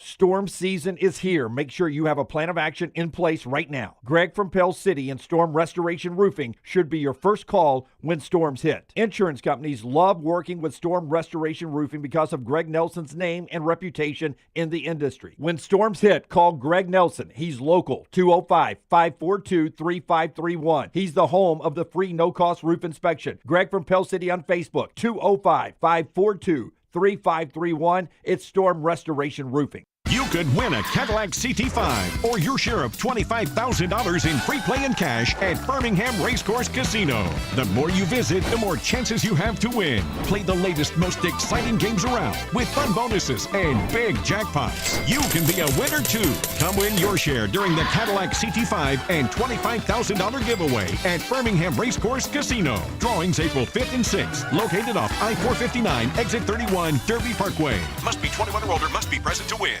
Just because you've quit going to the gym, it doesn't mean that you have to quit gym altogether. Dunaway, that is. With our Next Round podcasts open 24/7, 365, you can access gym anytime you'd like. While you may have done away with your treadmill routine, our version of Dunaway is standing by ready to get you back to your absolute best. Find all that lovely Jimmy D-led content on Spotify, Apple Podcasts, Google Podcasts, and in the podcast section of nextroundlive.com. This message is sponsored by Jimmy Crypto Inc. and Jimmy Crypto for President. By now, you guys know how I feel about my fashion. However, did you know that I care about your fashion choices?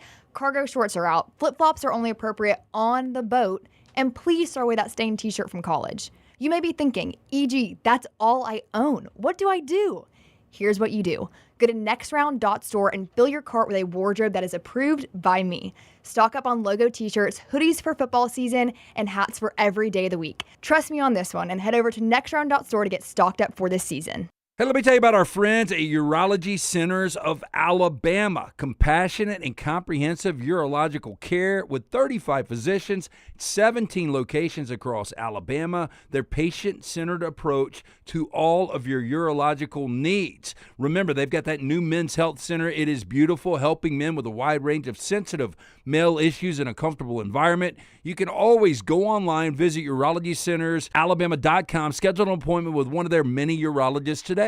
Looking to expand your business? Let the Next Round help you. Contact us, sales@nextroundlive.com, and be part of the team. Advertise your product to hundreds of thousands of potential customers on our ever-expanding platforms. The Next Round can take your business to the next level. Join our existing partners in the fastest-growing media space, both live and on demand, while reaching the most desirable audience for your business. Get more information by emailing sales@nextroundlive.com, and one of our team members will work with you to build a plan to take your business to the next level using the Next Round. I'm attorney Alexander Shinar, Alabama born, Alabama raised, and ready to fight for your rights. I have one of the largest firms in Alabama, and we are here to help you get the compensation you deserve. Call me, Alabama, 323-1000. No representation is made that the quality of legal services being performed is greater than those of other lawyers.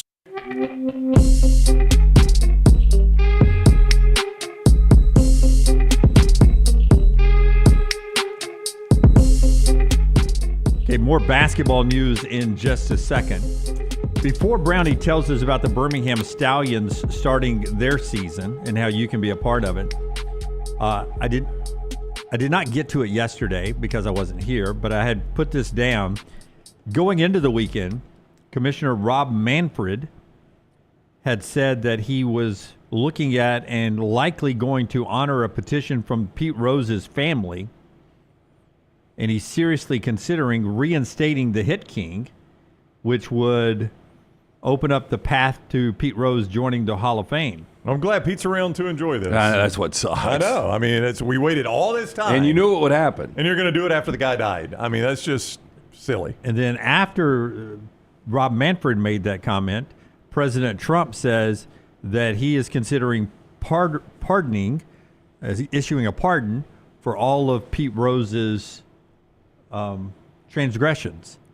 So a big push now for Pete Rose after his death to get him going to the Hall of Fame. Do you think next 5 years Pete Rose is in the Hall of Fame? Yes. Look, and what he accomplished on the field, you can't deny. I mean, he was one of the greatest hitters we've ever seen. And a guy that played so many different positions, won championships, was not a likable guy. I think a lot of people love the way he played the game. But I still stand with this. As idiotic as it was, he never bet against his team. So it's not like he was manipulating the game. Yeah, and I've always disagreed with you on the meaning of that. But what I will say, and Pete Rose should be in the Hall of Fame. I've got no issue with him being in the Hall of Fame. But I would say I think what Major League Baseball has done is allowed the generation to move on that participated in the boring summer radio programs of should Pete Rose be in the Hall of Fame or not that every talk show did to fill a show. And now you've got a new generation of baseball fans that they don't remember it. They'd have to look it up. They don't remember. Even if they look the story up, they don't remember how big a deal it is, right? And the attitude towards gambling has changed to the point that baseball now embraces it. It's got sponsors from DraftKings and FanDuel and casinos. You used to watch the Braves on the Bally's network. Now, Bally's didn't own the network. They were just sponsoring it. But what is Bally's, guys? Oh, it's a casino, Yeah. gambling. You now watch the Braves on the DraftKings network, and all the regional sports networks are DraftKings networks. That is nothing more than a gambling It used app. to be so taboo. I know, and so that's the whole thing is not that made what Pete Rose did right, but the attitudes have changed so much about it, and another generation is dying off. Well, that's like anybody that is incarcerated right now for dealing weed. I mean, a lot of those guys have been pardoned, right? Oh, I don't think so. Oh, I think they have. I think there's a good amount because, what did we how all hypocritical is... I don't think so. We both look at Tyler. No, I'm pretty sure because, how hypocritical would society be when you've got a dispensary on every other corner? I would say very. Yeah. I would say very. We're a hypocritical But, society. I've heard that a good majority of these guys got pardoned. Not majority, but, some of them have been, pardoned and had their sentences commuted because a lot of it is like possession of marijuana. Well, some of that too, And that's Tyler, illegal now. is prison overcrowding. Is they were like, we don't have rooms in prison for real hardened criminals. Yeah, are we going to go gonna put rapist or exactly? And weed our guy dealer? that was caught with a little weed on him, I think we could probably release him back out in society, and he's not going to hurt anybody. Yeah, we used to have a guy that listened to the show, and I don't know if it Be careful here. No, it started with Ian and I, and we met this guy at Cafe Lazio back when we used to do those patio parties, but he got busted with a grow, and he did like 2 or 3 hard years. And he still might listen to the show, but I remember him coming up there and telling us about it. With a grow, like growing plants? Yeah. I didn't know what that terminology meant. Okay. Huh. How many plants do you have to have? I don't know. Asking for a friend. I'm kidding. I don't have one. Probably. All right. Show brought to you by our friends with the Stallions. Have you told us about the Stallions yet? Not asking for a friend, probably. Birmingham Stallions. They are the 4-time defending champs at the end of this year, maybe, but right now they're the 3 times. And you can go see them and celebrate all 3 of those championships when the Stallions come back to Birmingham. They'll open the season Friday, April 11th, 7 o'clock. The Stallions, home opener against the Arlington Renegades. Cheer on your 3-time champions. Stay for post-game fireworks as well. Get all your tickets at UFLstallions.com. That is UFLstallions.com. We'll hear from Bruce Pearl and Buzz Williams right after Trash. Trash is brought to you every day by our wonderful friends at Mortgage Right. Tyler, entertain me, man. What do you have? Dale Tucker. Father of 2, Dale Decker, suffers from a rare and seemingly incurable condition that leads to him suffering up to 100 unwanted orgasms a day. LT's Trash is presented by Mortgage Right. Mortgages done the right way. Hey, always buying season. Our friends at Mortgage Right here to help. Veteran founded here in Birmingham, offer loans throughout the country. While the area they serve may have grown, their commitment to Birmingham and veterans has not changed. Before you take those next steps on a new home purchase or refinance, talk with the team at Mortgage Right. No cost or obligation to find out what you qualify for. You can get more information. Go to the website. If you're in Birmingham, call the Highway 280 office, 205-900-7200, NMLS 2239, Equal Housing Lender.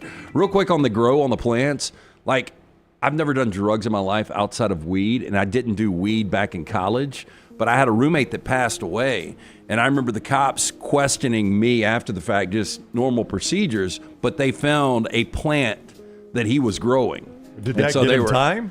No, I mean, he was, he passed away, passed so at that time. they were sorry. asking about the plant, and I'm sure at that point they were probably like, these guys are just putting it off on him, but it literally was his plant. Right. Yeah.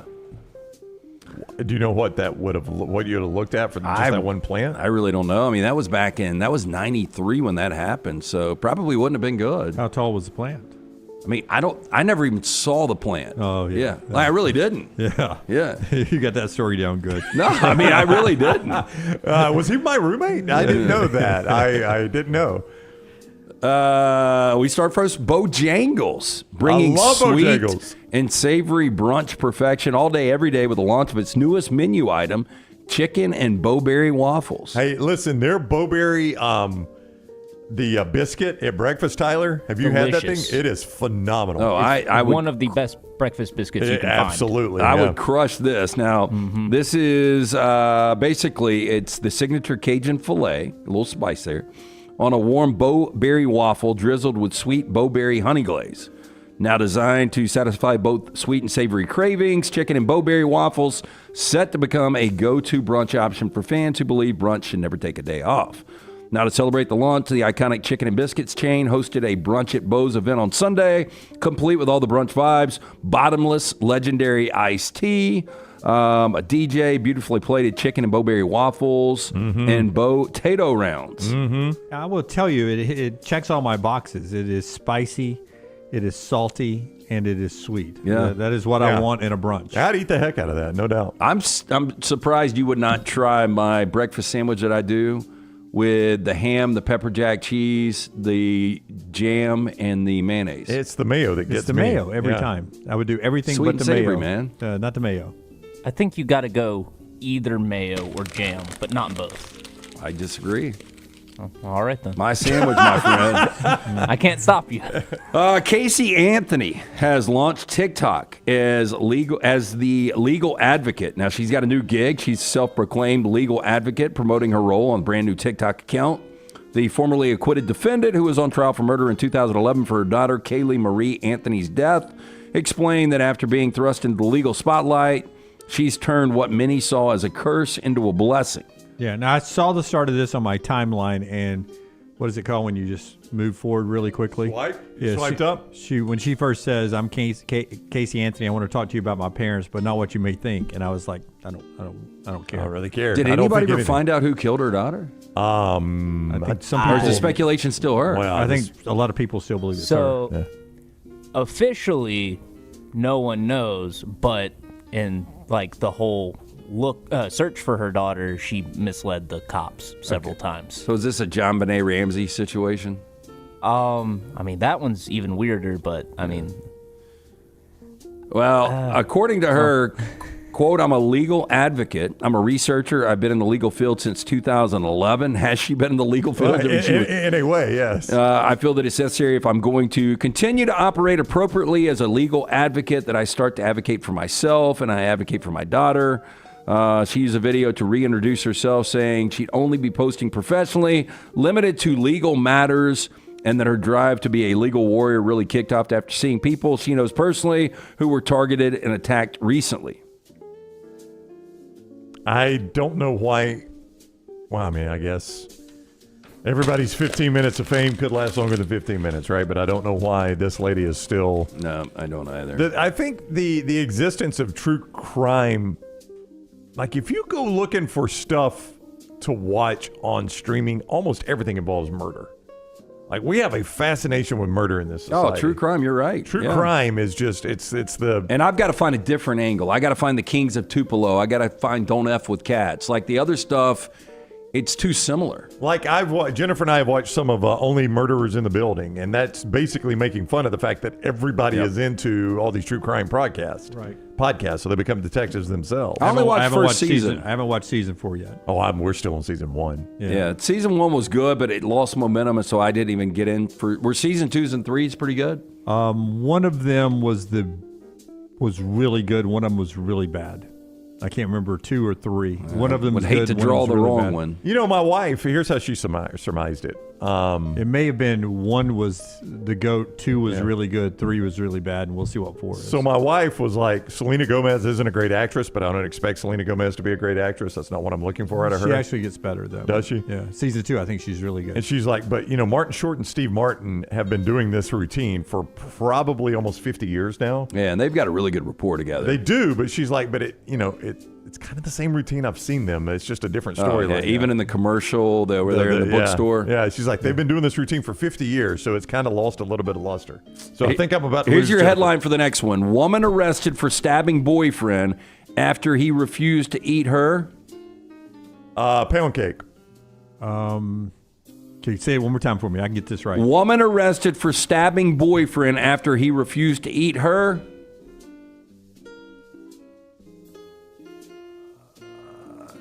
Chicken Parmesan.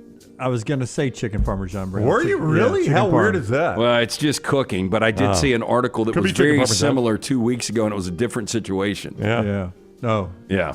Yeah. A woman was arrested last week, charged with aggravated battery with a deadly weapon after allegedly stabbing her boyfriend, refusing to eat her cooking. Now, I do have a friend that you guys know, and he was out of town. He got home.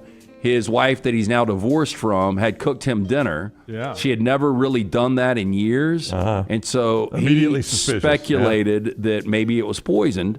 And so he wouldn't eat it, and she ended up throwing it out, and it was a big to-do. Yeah, and they're not together anymore. No, would you be with somebody where you might question the fact that they've poisoned your food? I think by the time True I'm story, wondering Tyler. if they've poisoned my food, my marriage is probably on the rocks. So when did the argument start? Did he say, "I think you've poisoned my food"? No, he wasn't eating. So, like, he had been on the road all day. He gets in, she puts the food in front of him, and he's just kind of sitting there. And he had told her before that he was hungry. And so then he had to loves change. to eat. He had to do a 180, and he's like, I'm really not hungry now. Yeah, but when there's a skull and crossbone on the salt shaker, make sure you eat all the peas. Don't miss any of them. Yeah. Okay, so back to this. Nativita August, 43, of Coral Springs, attempting to hide in the bushes of a neighboring building, was finally arrested. Now, according to the report, officers met with the victim who informed them that an argument began between him and August, his girlfriend, over his reluctance to eat her cooking. Now, the victim told the disagreement escalated when she slapped him while he was sitting in the living room. The altercation continued into the kitchen, where the victim said he confronted her about the slap. At that moment, she grabbed an 8-inch kitchen knife from the counter, slashed it at him. In an attempt to defend himself, the victim said he raised his arms and had a 2-inch laceration to his left forearm. I've told you so many times, I don't like my peas to touch my carrots. Back to the peas and carrots with you. Yeah. Last time you brought those up, it was a different analogy. California Attorney General Rob Bonta charged 30 correction officers in Los Angeles County for allegedly enabling gladiator fights at a juvenile facility. Oh, wow. Oh, not a juvenile facility. And they start betting on it? No, I got to bring this up. If the adults want to do it. Two guys when we were growing up, they used to make the two little brothers fight for candy, and they would film it on the VHS. No way. Oh, yeah. Yeah. I'm not going to bring their names up here, but I'll tell you guys. Did they ever throw knives at you? It was very interesting. A different day, but these kids would fight hard for their candy. Yeah. What? Oh, I'm just confused by the whole thing. I'm at a complete loss for words. Quote, officers at the Los Pedreros Juvenile Hall have a duty to ensure the safety and well-being of those under their care. Instead, the officers charged today did just the opposite, overseeing gladiator fights when they should have intervened. Now, the 30 corrections officers face charges including child abuse, conspiracy, and battery related to the so-called gladiator fights. Now, according to the district attorney's office, the charged officers allowed and sometimes encouraged 69 different fights between July 1st, 2023 and December 31st, 2023. Now, state prosecutors said 143 kids between the ages of 12 and 18 were beaten during those 6 months. Tyler, are you old enough to remember World Star Hip Hop? Do you remember World Star Hip Hop? Oh, yeah. Yeah. I lose track. I don't remember what years that was. What is it again? World Star Hip Hop. You don't remember that? No. That was the video. That was the original fight video site. You could go to World Star Hip Hop and watch videos. Never saw and it. They would yell World Star Hip Hop. It became so famous that when somebody is videoing a fight, they would yell that into the camera so that it would get on World Star Hip Hop. See, like Steve Inman does a lot of the videos now that pop up on my Twitter X of a lot of the fights. This was actually a spinoff of ripped from the headlines Law and Order inside Central Park. What, World Star Hip Hop? Yeah. Hey, this is crazy. It's completely different. But it's one of the guys got killed. It's on Samsung TV. Did you know Samsung has their own TV? So I guess if you don't want to subscribe to one of these streaming services, if you buy a Samsung TV, you've just got all these channels. You don't get a whole lot of sports on there. One of the channels, and it's just, I guess it's pre-programmed, is Cheaters. So do you remember the show Cheaters? Yeah. Oh, absolutely. Where you had the host and you had somebody and they would go out and they'd do the behind the scenes and then they would confront everybody. But that's all it is. It plays 24/7 Cheaters. And I didn't know they had like 70 seasons. And the host ended up getting stabbed. Oh, really? 70 seasons? A lot of cheating going on out there. It's got a Kitchen Nightmares one, too, on Samsung TV. I need to put it on that. I like that. The BBC version was really good. That is Trash Today, brought to you by our friends at Mortgage Right. Hey, if you're looking for a new home, our friends at Mortgage Right here to help. Whether you're a seasoned first-time buyer or a seasoned home buying veteran, their great service and low rates make the process so easy. So remember, whether you're looking for your final home, your first home, whether you have a big down payment or need 100% financing, call the mortgage experts, 205-900-7200 or mortgageright.com. Champy's world-famous fried chicken as well. Highway 119 in Alabaster. They bring you this final look at Auburn's big showdown tonight at Texas A&M Bama, back in action tomorrow night. ChampysChicken.com, Highway 119, where you get the best southern fried chicken, brined overnight, cooked to order.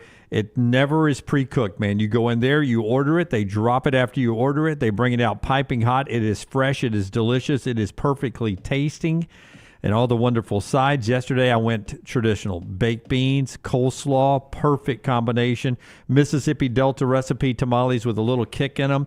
Great bar scene as well, whether it's lunch or happy hour. It's Champy's Chicken, Highway 119 in Alabaster. Bruce Pearl with his Auburn Tigers trying to finish the season unbeaten on the road in the SEC. Now that they're SEC champions, Bruce, what's on the line tonight at Texas A&M? You have to have some upside at this time of the year. Miles Kelly showed us upside. I think Chad showed us upside in this last week. Tahad showed us upside in that game. And that's what you have to have at this time of the year. How much more upside does each team have? And that's going to be, last year, for example, Alabama would be a great example just close to home. That team had a ton of upside last year, and they got hot at the right time. And, my team in 2019, we finished fifth or we seeded fourth, I think. We tied for 4th seed and seeded fifth, but tied for 4th. That team had upside, and we actually knew it, and had somewhat underachieved during the regular season. And you go in the postseason, and you got a lot to play for. What I've got to figure out is this team has done nothing even closely resembling underachieving. The question is, do we have upside? And we showed that Saturday. We know that this is, if not the best team in college basketball, along with Duke, the best team in college basketball. But more side on the upside, the other side of the equation, Buzz Williams and Texas A&M. Like, I can't figure them out. They had won 5 straight. Now they've lost 4 straight, including a home loss to Vanderbilt. They're struggling. They're a bit offensively challenged, and Stephen Pearl mentioned it earlier. Those numbers were crazy. Did you hear the numbers he said? Like, I'm going to get these numbers wrong, but I think what he said, they were last in 2-point, last in 3-point. They're pretty bad in free throws, but they're an incredibly good rebounding team. So they get a lot of rebounds, and it keeps them alive offensively. And then they just D the heck up out of you. And I'm with you, Lance. Like, that's the type of team it's hard for me to get behind in the NCAA tournament when you have such a glaring weakness like that.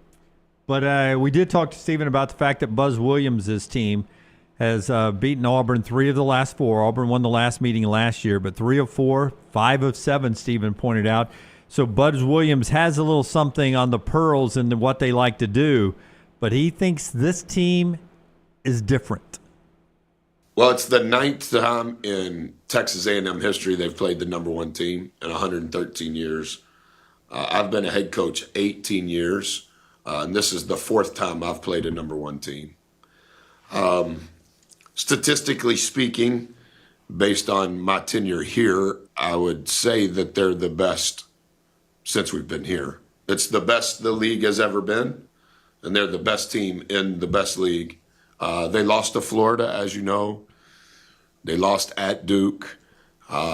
Their talent speaks for itself. They have the Naismith Player of the Year on their team. Their roster is tremendous. They can play almost any style. And I think throughout the course of the season, that's become pretty evident. Yeah, and there's no downside according to him. Doesn't mean they'll win tonight, but a lot of people said it was going to be Kentucky that beat them. A lot of people said Alabama would return the favor, although that game is in Neville. I think this is the game they lose. Do you really? I do. But because I think Texas A&M again can't figure them out. I think they're good, but at home it's just set up perfectly. They're 4.5-point dogs in this situation. You don't believe though it's good for Auburn to lose one of these games, right? Nah, I've never bought into that. I don't think it matters. Yeah, I've never bought into that. There's 11 more games left for them if they don't lose. Right. I think there might be something to the pressure of trying to become the next 1976 Indiana, where you're trying to close the deal and you're supposed to go on this perfect run, but you've already lost a couple of games. So I just, dropping one's not going to be a big deal. You heard Stephen Pearl himself.